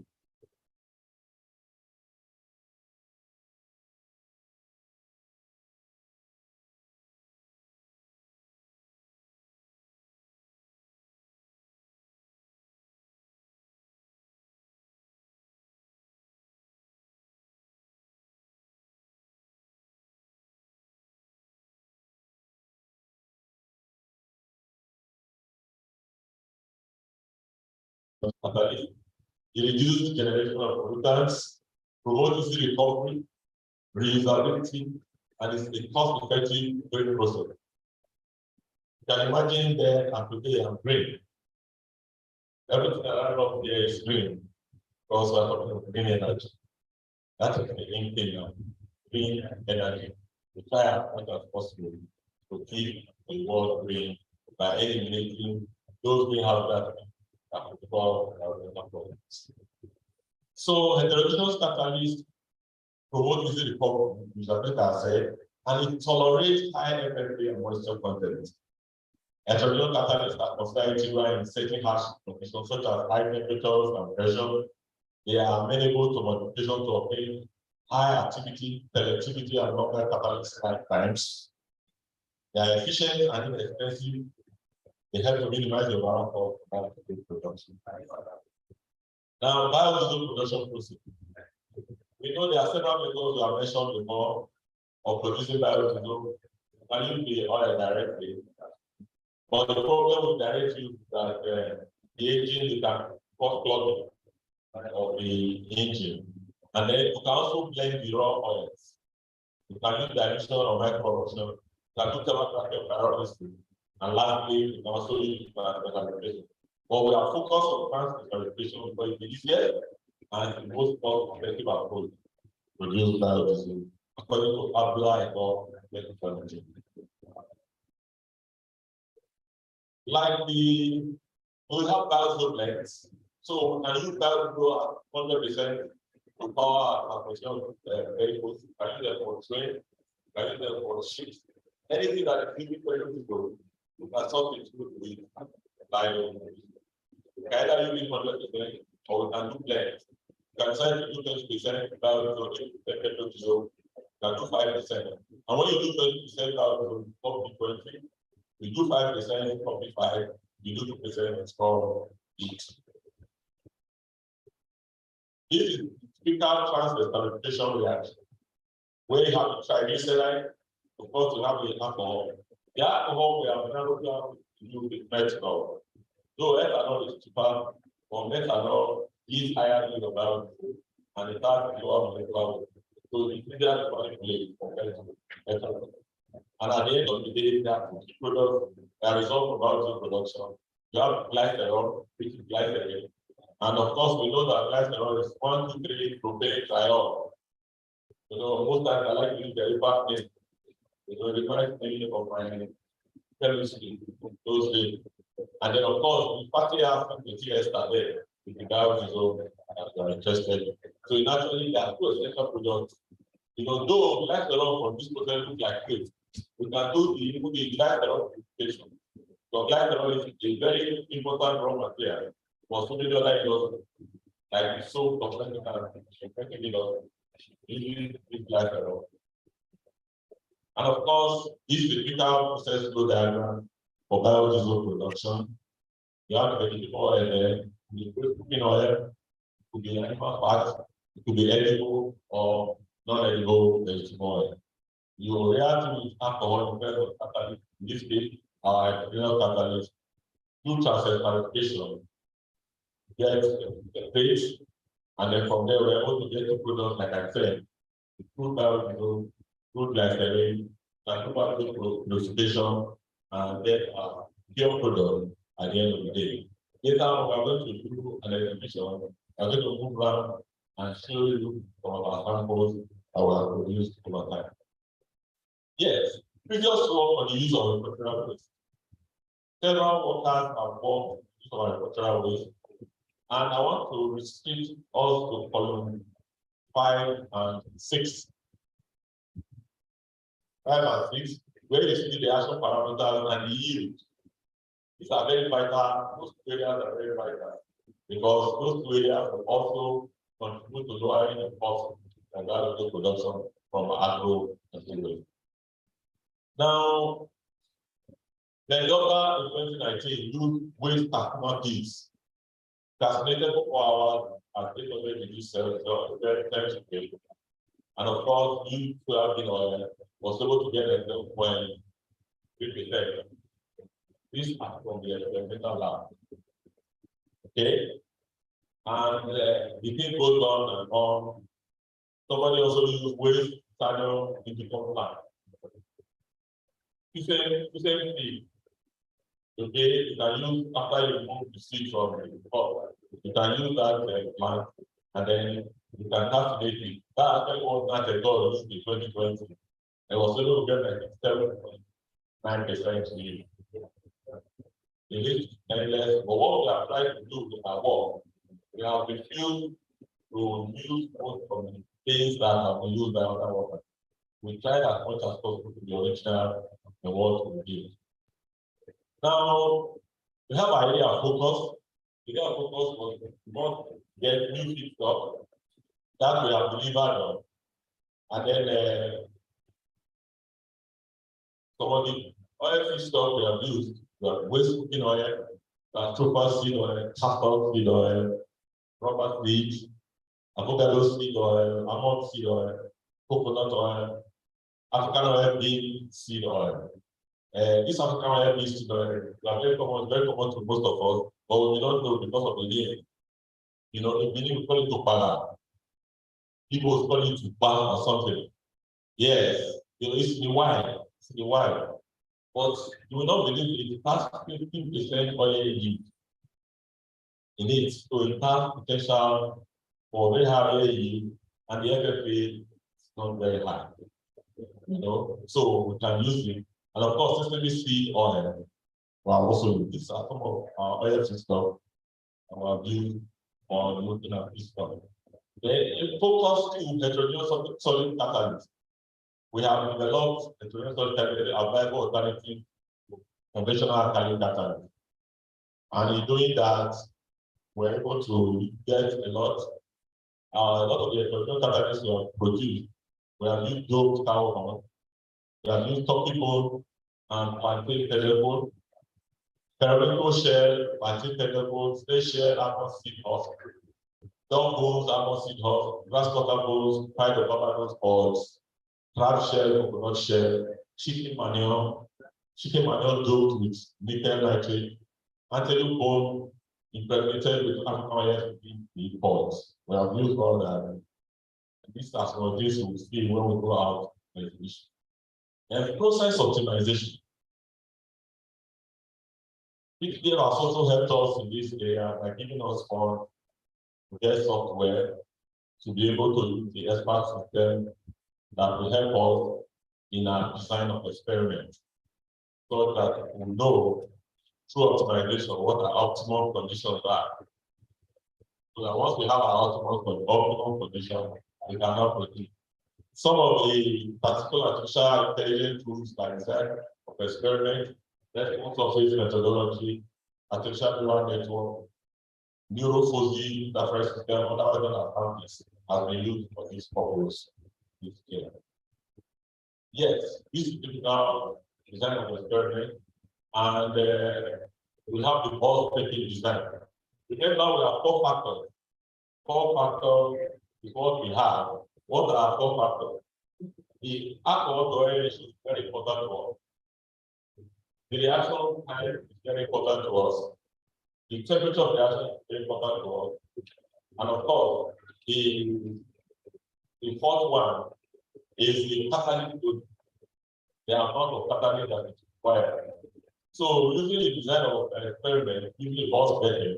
Because there are four factors there, we normally will have 29 runs.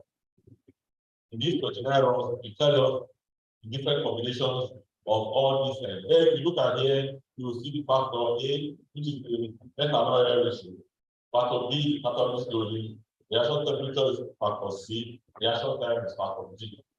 So using the design of experiment, using bulk testing, there are three levels.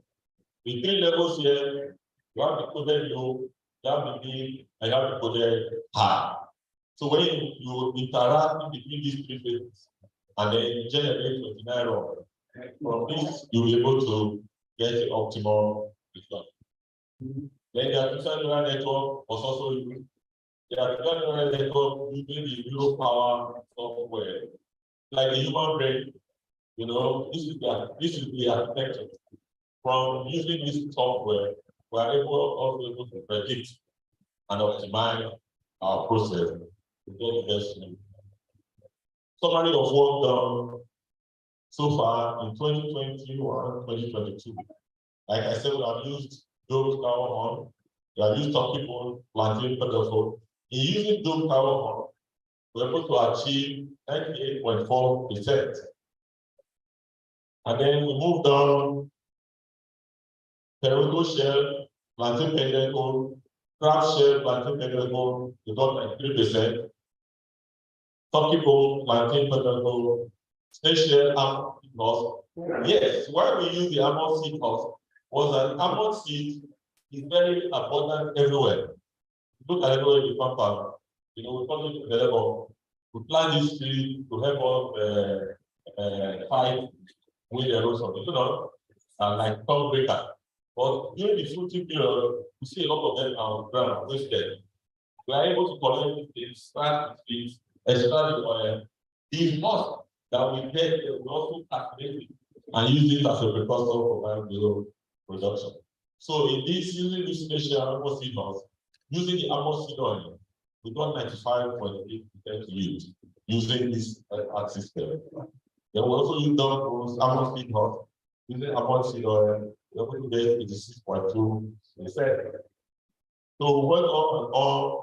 We're also able to use transporter pride of Barbados. We know pride of Barbados is a flower, you know, but it grows from a very big tree. During this fruiting season, by a specific mechanism, it will throw its seed everywhere. We can pick pots, you know, we can use them, they are waste. They are very offensive to look at because they everywhere that you can convert them to catalysts to use. We have done that by using grass cutter bone and fried of Barbados pots and using the wet impregnation method. We're able to get 90% of biodiesel.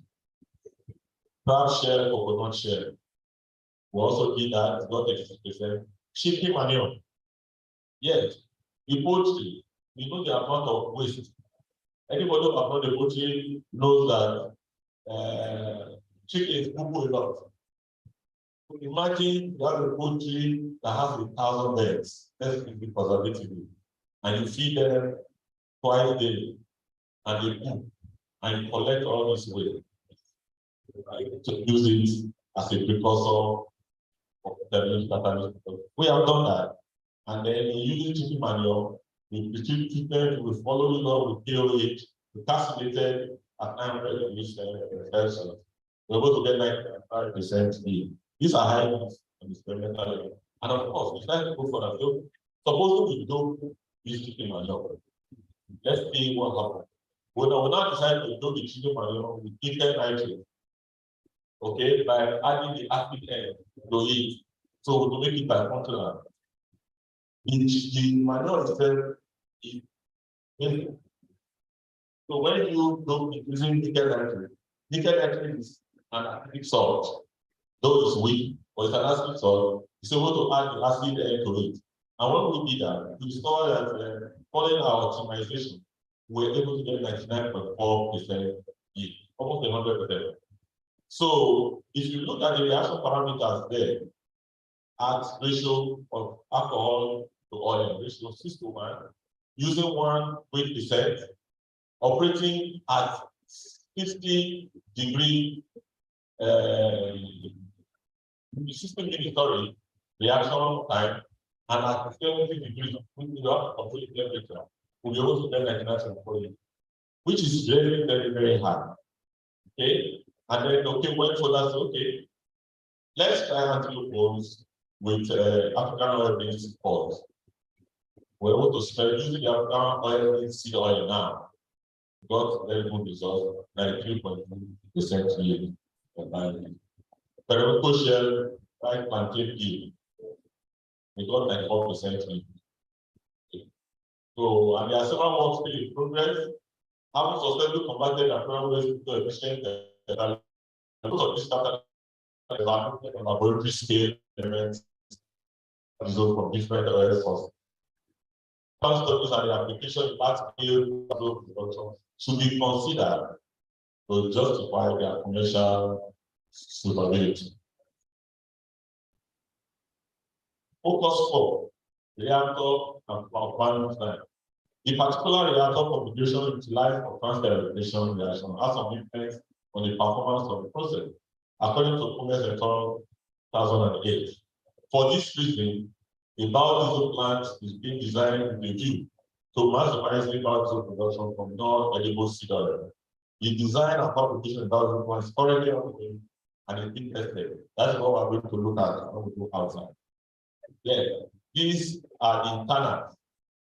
You can see the internals of the biodiesel reactor.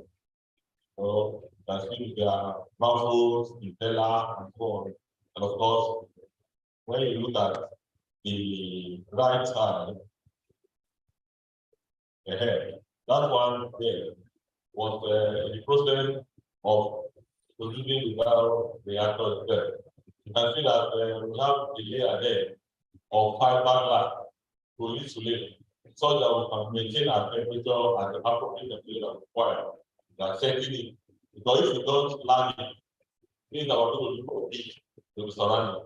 So because of that, try to learn the fiber glass to very good refrigerator, so that the condition inside here can be maintained at that temperature. This is the front view of the pilot biodiesel fan that has been designed like square. It's the outside there. And it's also green. Yeah, I'm thinking about green energy. And then of course, this is the side view. Maybe when the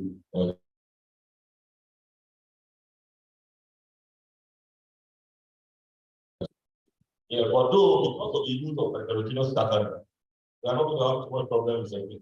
Because we are not dealing with soap formation. We are not going to also be dealing with too much wastewater that is coming from the wastewater. But again, we know that different methods of battery filtration are possible. We must establish an optimum process that is stable. We must also look at different mixing strategies to maximize alcohol oil in the filter area by decreasing droplet size of the reactant as much as possible. We must also put strategies in place for acceleration of settling. Because the settling time is another potential area of research we need to travel. Because currently, when you finish production, you are allowed to settle by gravity, really for about 24 hours or more before you can proceed. But we can make it quicker by designing and developing a process which our job can do, that will do it in such a way that when you finish production, you have to separate from the so you don't need to wait and such time. Then a big problem with biodiesel is value storage and preservation. We know from the source we get about it from essentially is from vegetable oils. You know that if you use vegetable oil, after some time, you go around the activity is very small because of the instability or relative stability of oil in general. So biodiesel also is not stable. Because it can even be oxidized by microorganisms, so it can also go rancid. So this is a future area we're going to look at. We're going to look at the possibility of looking in world and get local material to preserve the value. It's not subject to not produce the biodiesel, but it's also very important that when you produce the biodiesel, it's able to store for a very long period of time duration in product. We are also looking at that. And then another area of focus, we are looking at biodiesel cook stoves and lighting. Is it not possible for us to do biodiesel? Do it in such a way that it will be like you buy gas or you are buying biodiesel. But one problem is that you need to atomize it to leave the liquid phase such that it will glow properly. And we also lighting. I remember those days were very important. They used to be some very important lamps. You know, the pocket of the pocket. What they are doing there is providing the kerosene. So, when they now light the kerosene, the whole place will be very bright. You know, and then we're very young there. Never was not existing that time. You know, but we want to see these are important sources.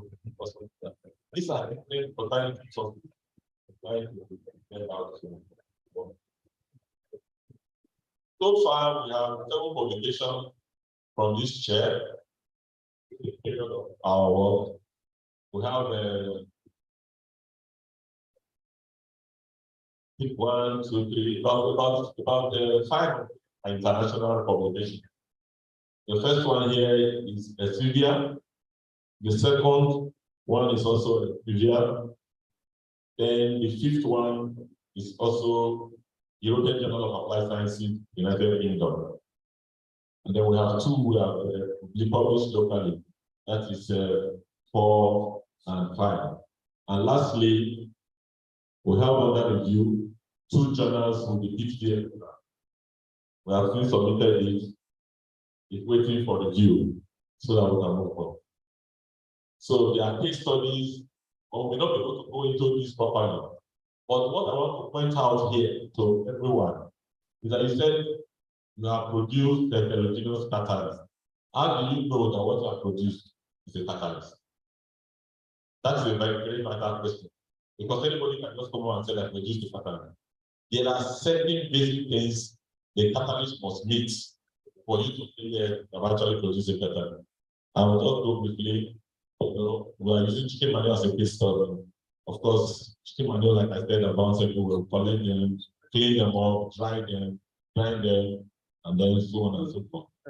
Then the physical characteristics of the oil itself, we did, and the properties that were investigated, and you can see the properties of the waste cooking oil.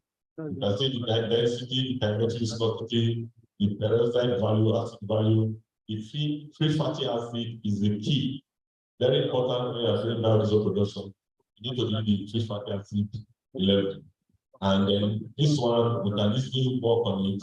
If we use the heterogeneous catalyst, we don't need to do a esterification before transfer esterification, because we are able to cut off the esterification stage by saving time, saving more money, and saving more chemical. And then the catalysts we have produced, we characterize them.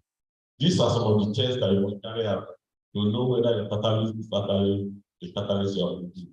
You have the sodium transform infrared spectroscopy. This will help us to determine the functional groups present on the for the catalyst. Then we use the X-ray fluorescence to determine the elemental composition of the catalyst. We use the X-ray diffraction, SRD, to evaluate the crystalline phase of the catalyst. This SEM is used to analyze the surface morphology of the catalyst, and of course the BET analysis determines surface area and pore properties. If you are able to meet some of the values that this can give you, you can actually now hit your test and say you have produced the catalyst. Yes, this is SEM morphology. The catalyst surface was characterized by large, undefined, and regular pores, which are necessary as attachment size to the reactor. The smaller grain sizes you can see porous nature and indicate a high surface area, which is necessary for high activity, according to Tan and New 2019. SRL composition analysis, you can see the composition analysis. That particular catalyst, the chicken manure doped with nickel, gave us this. You see the major constituency catalyst here, I think calcium oxide, 78.8886%. It is very, very vital. You can actually add metal oxide and very good catalyst. I mentioned that before. And then you can say typical example here, it's showing us that what you have done is very good. And then the characterization of the soil can follow by the SRD, the presence of all these peaks you can see, you know, balls, pericles, osmolite, muscovite, they are all signs that a calcium oxide is present. And this is in line with what our CO is the dominant constituent for chicken manure. Now, where do this chicken manure get this calcium oxide?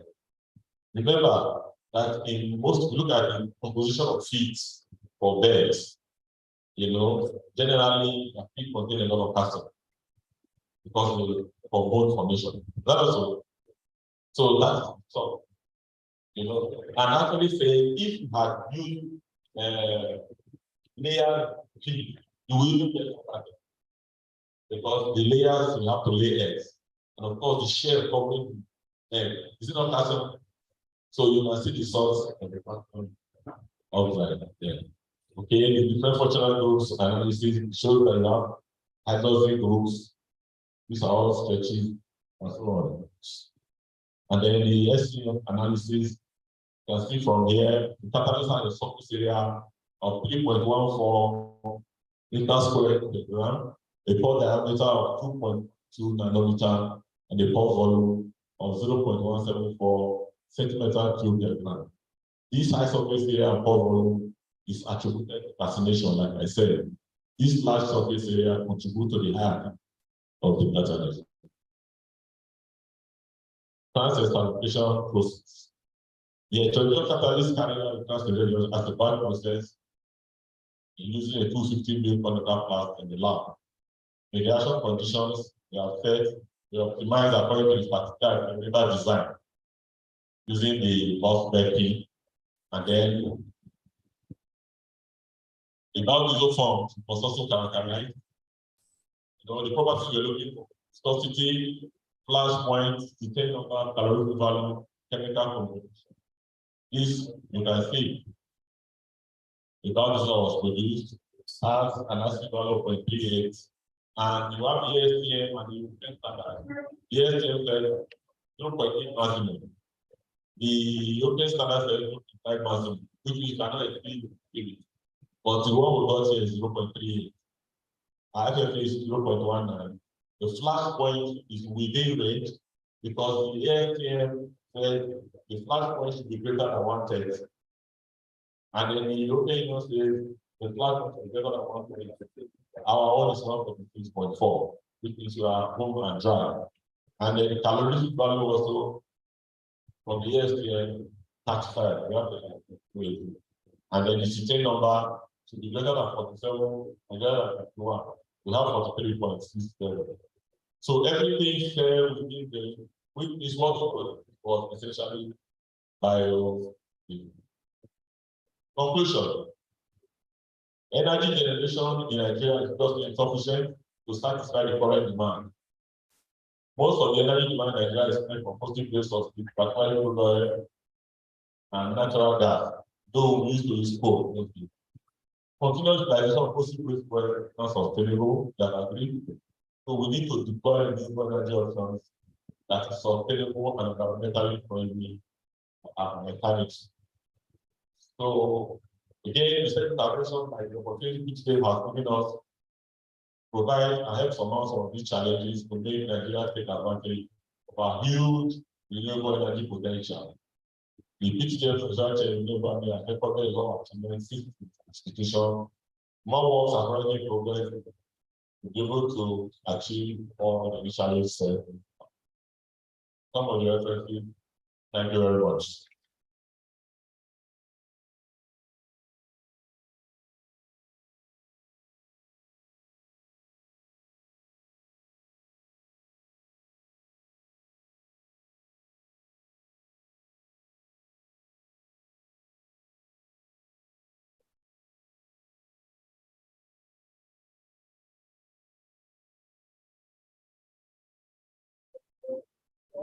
We can do better than that. We give something applause. Thank you, sir, Professor S.T. We reach here for research and investor for this wonderful presentation. I'm sure everyone of us have learned a thing or two from this presentation. There's much to chew and much to digest. Renewable energy is the new energy pathway for Nigeria. And I'm sure we'll get there through the help of funders and collaborators like the PTTF. So it's time for good messages. And we'll start with Emeritus Professor T.O.K. out to give us his good view.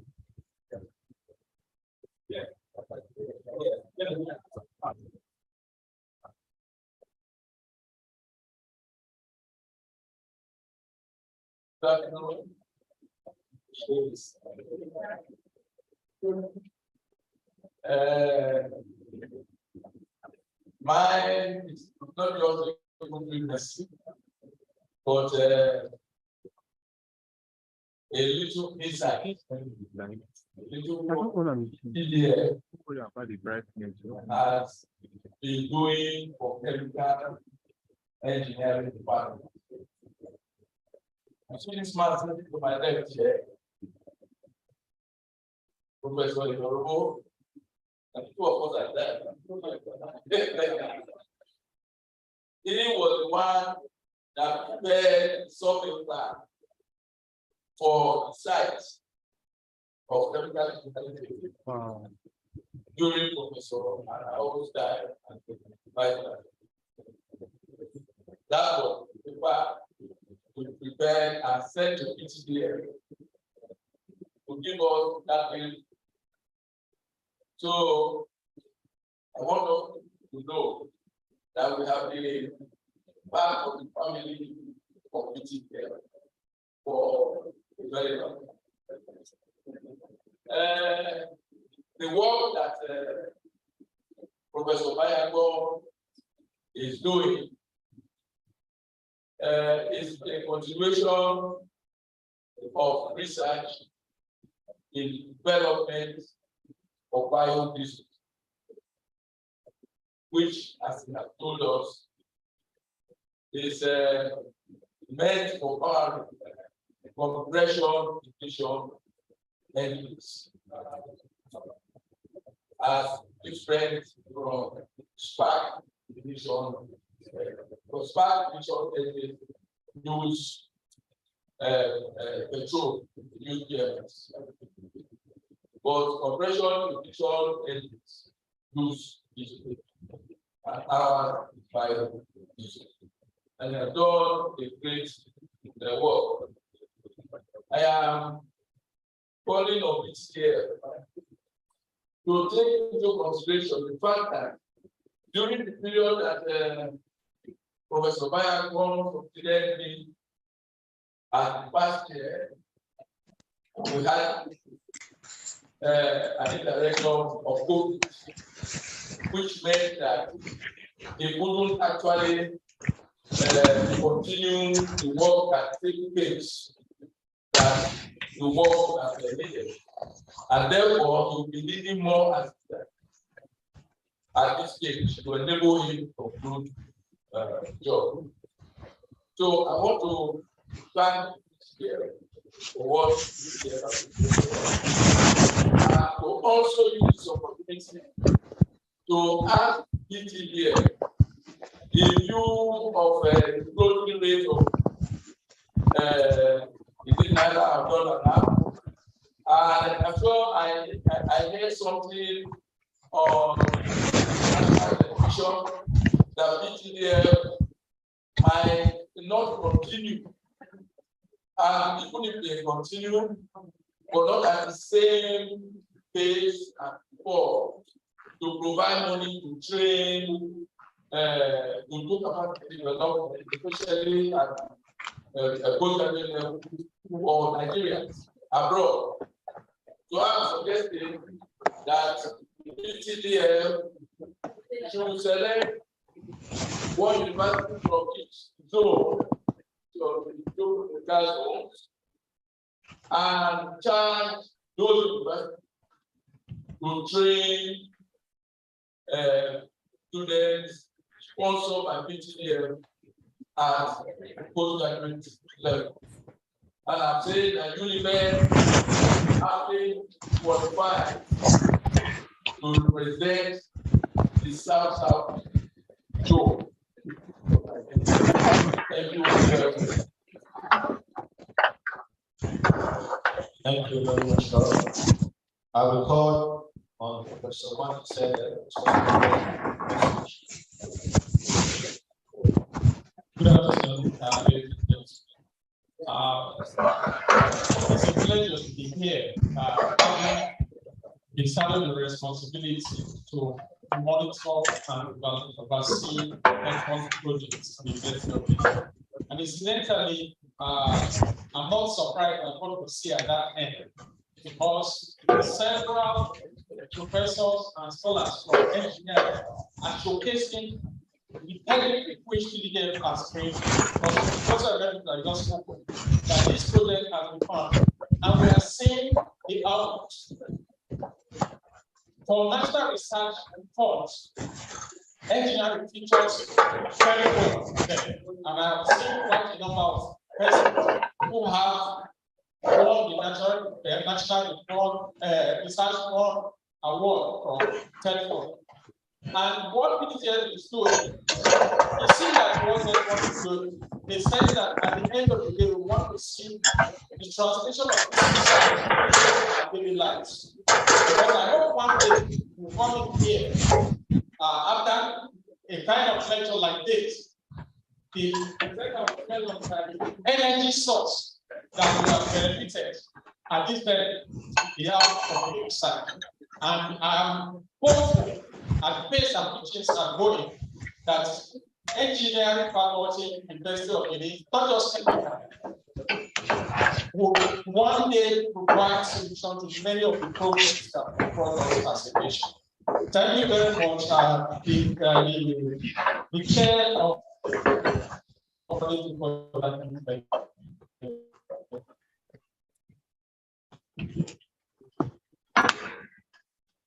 on behalf of TF Chair Renewable Energy, Professor ST Obayako, I want to thank you all for your next praising the occasion. Now permit me to invite Dr. Mrs. Daniel Ledo come and deliver the formal vote of thanks. And after which all for exhibition to look at the products of the research, the research thus far. Thereafter, I will converge at the camera in front of the banner for the group photograph with National Chair Renewable Energy. Thank you, Dr. Nkata. Good afternoon, Madam Vice Chancellor. Sorry, Dr. Akat. Good afternoon, Madam Vice Chancellor, every representative, Professor Nkata, distinguished guests. Permit me to stand on an already established program. I deem it a rare privilege and honor to move a vote of thanks on this occasion. First of all, I give my sincere thanks to our government for making today's event a grand success. My heartfelt gratitude goes to Madam Vice Chancellor, Professor Lilian Imoitian Salami, for hosting this great event and for creating an enabling environment. My sincere gratitude goes to our special guest, Dr. Bello Aliu Sar, the Executive Secretary, Petroleum Technology Development Fund, PTDL, for sponsoring the research chair in chemical engineering of this great university. Also, for the scholarship awarded to our students and countless young lives saved. We wish to know, Executive Secretary, ably represented by Engineer Agola, that I am a beneficiary of the PTDF PhD Overseas Scholarship. For this, I'm eternally grateful. My special thanks go to Professor Ipobase Emoba, Dean, Faculty of Engineering, Federal University of Petroleum Research, who, despite the busy schedule, was able to grace this occasion. I would also like to thank our beloved Dean of Faculty of Engineering, Professor Ima Ogunjo, for the synergy. I'm very much thankful to Professor Cassidy Obayako, TDF chairholder, for giving an excellent topic on renewable energy as regards agro-waste to energy. Last but not the least, I say a big thank you to Professor Emeritus T.O.K. Audu, our senior professor, dean and directors, heads of department, our distinguished guests, colleagues, staff, and students of this esteemed university for making this event a memorable. Thank you for joining us, and I wish our invited guests joining us back to their various destinations. Thank you.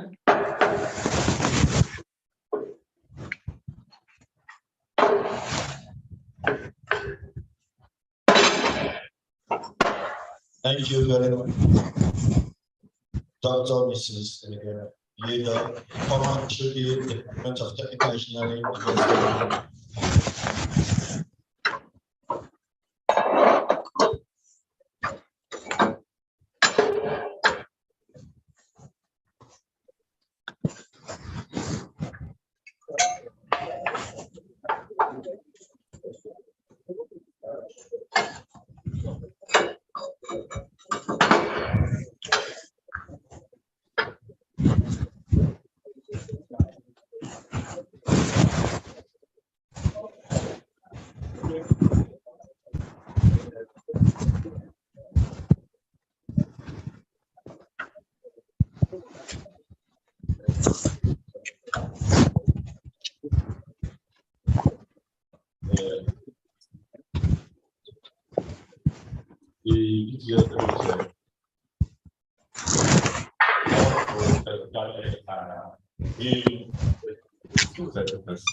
Like I said, my mentor,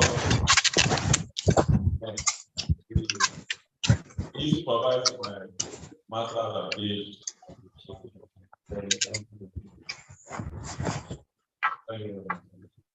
Yes, it was so special. So, I was not able to call him. So I want to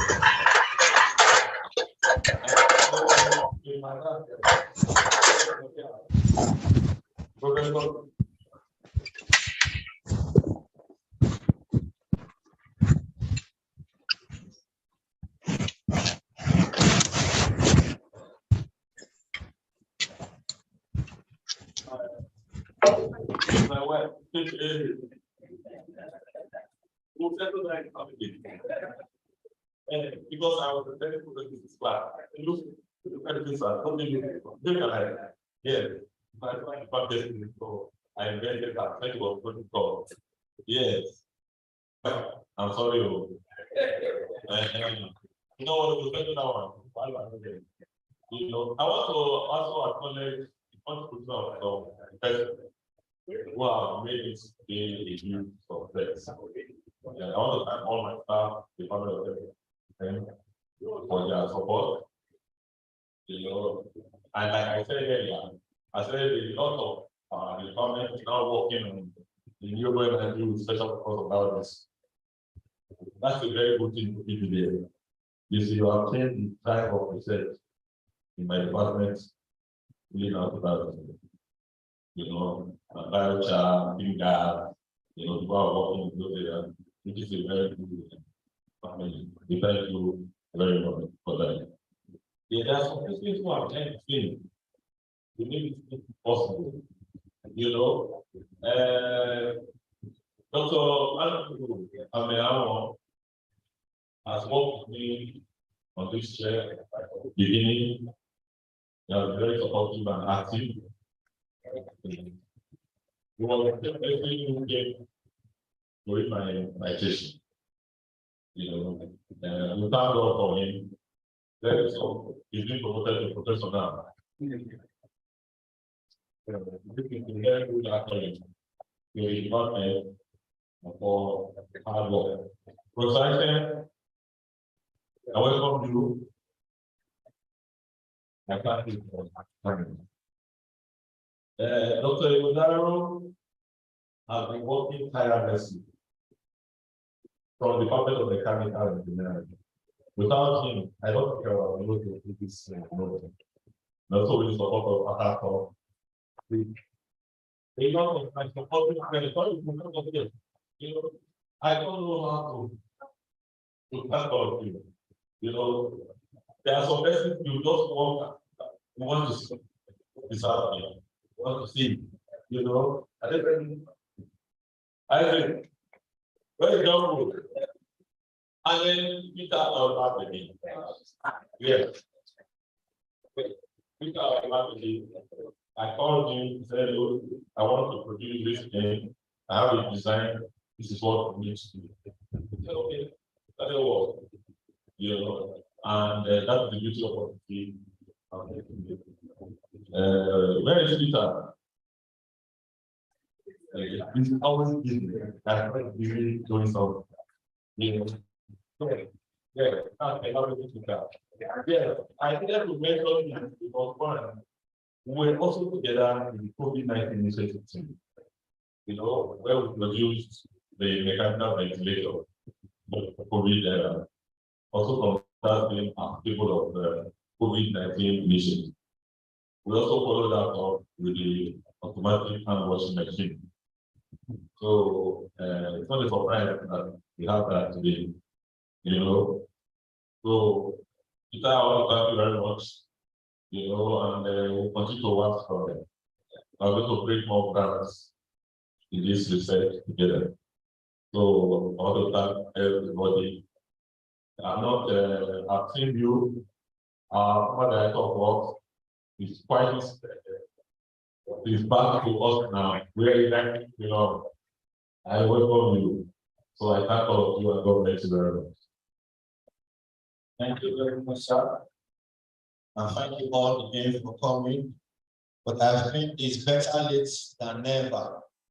I want to recognize the presence of my supervisor at the MH level and the PhD level. I don't want problem later. Professor Albert Imotiyan Obano, the Department of Mechanical Engineering, former head of the Department Mechanical Engineering. You're welcome, sir. We have come to the high point of today's occasion, the workshop, and I believe that we all have at least one thing to go home with as regards the drive towards renewable energy. I learned that most of us have some questions. If the professional shareholder or member of his team to clarify your questions. So we will take the national anthem as we get our feet to close. Then the members of the high table will march out first, go by this table, and that table they will go for the exhibition. And thereafter, the group photo. Please, shall we be upstanding for the first standard of the national anthem? The first standard of the national anthem.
Thank you, Secretary. This will go for the exhibition now to be led by the professional shareholder, renewable energy.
Somebody optimization.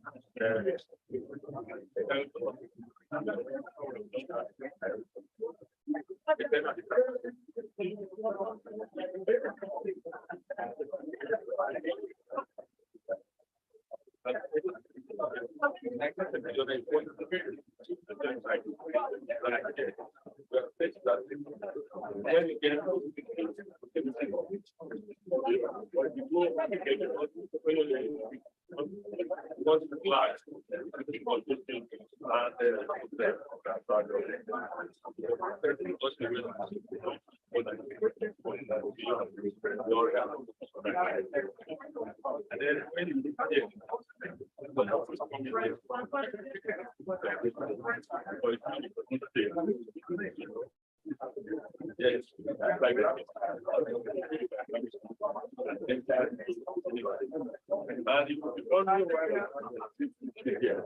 For example, how here,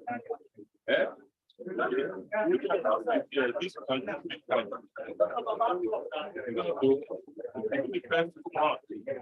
you can open it up. So when we load again, coming to the while we are waiting, this one may be settling. Then we can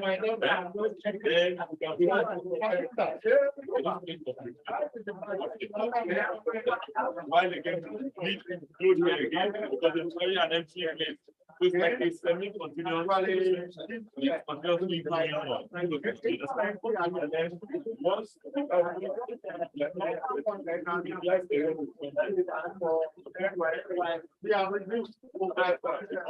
it's heavier than also it can, so you can use it to that. So you can also compete.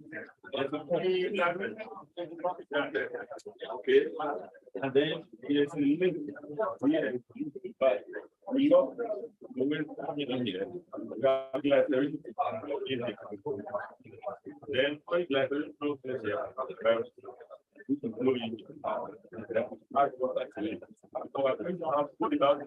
And they have said, you know, hard water. Let alone is flowing water. Then you are again to then but when it's not completely eliminated, then you are like to settle again. This time around, you're talking about 3 layers. Water layer is heavier. You don't have to tiny glycerin layer. Any glycerin that is still here, will attract here. You understand now? You are hard here. And at the end, how this one is left here, it's now purified. Because the hard is coming from here, you contains against a lot of moisture. You cannot use it directly.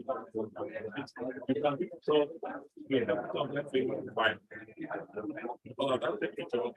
Any water that is beside the populated, how this all is not flat. But it's not also 140 something. So it means that the value will remain in there.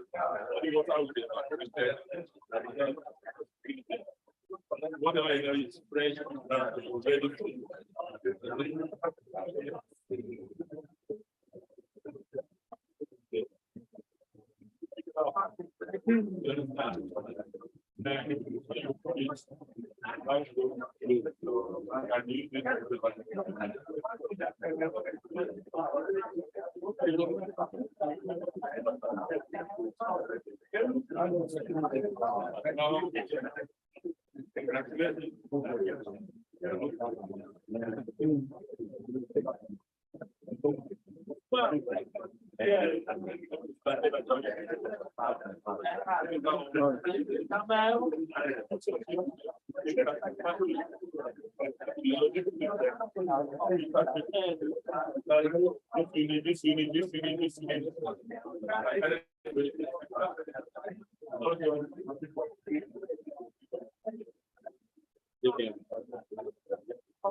Actually living, yeah. Actually living on the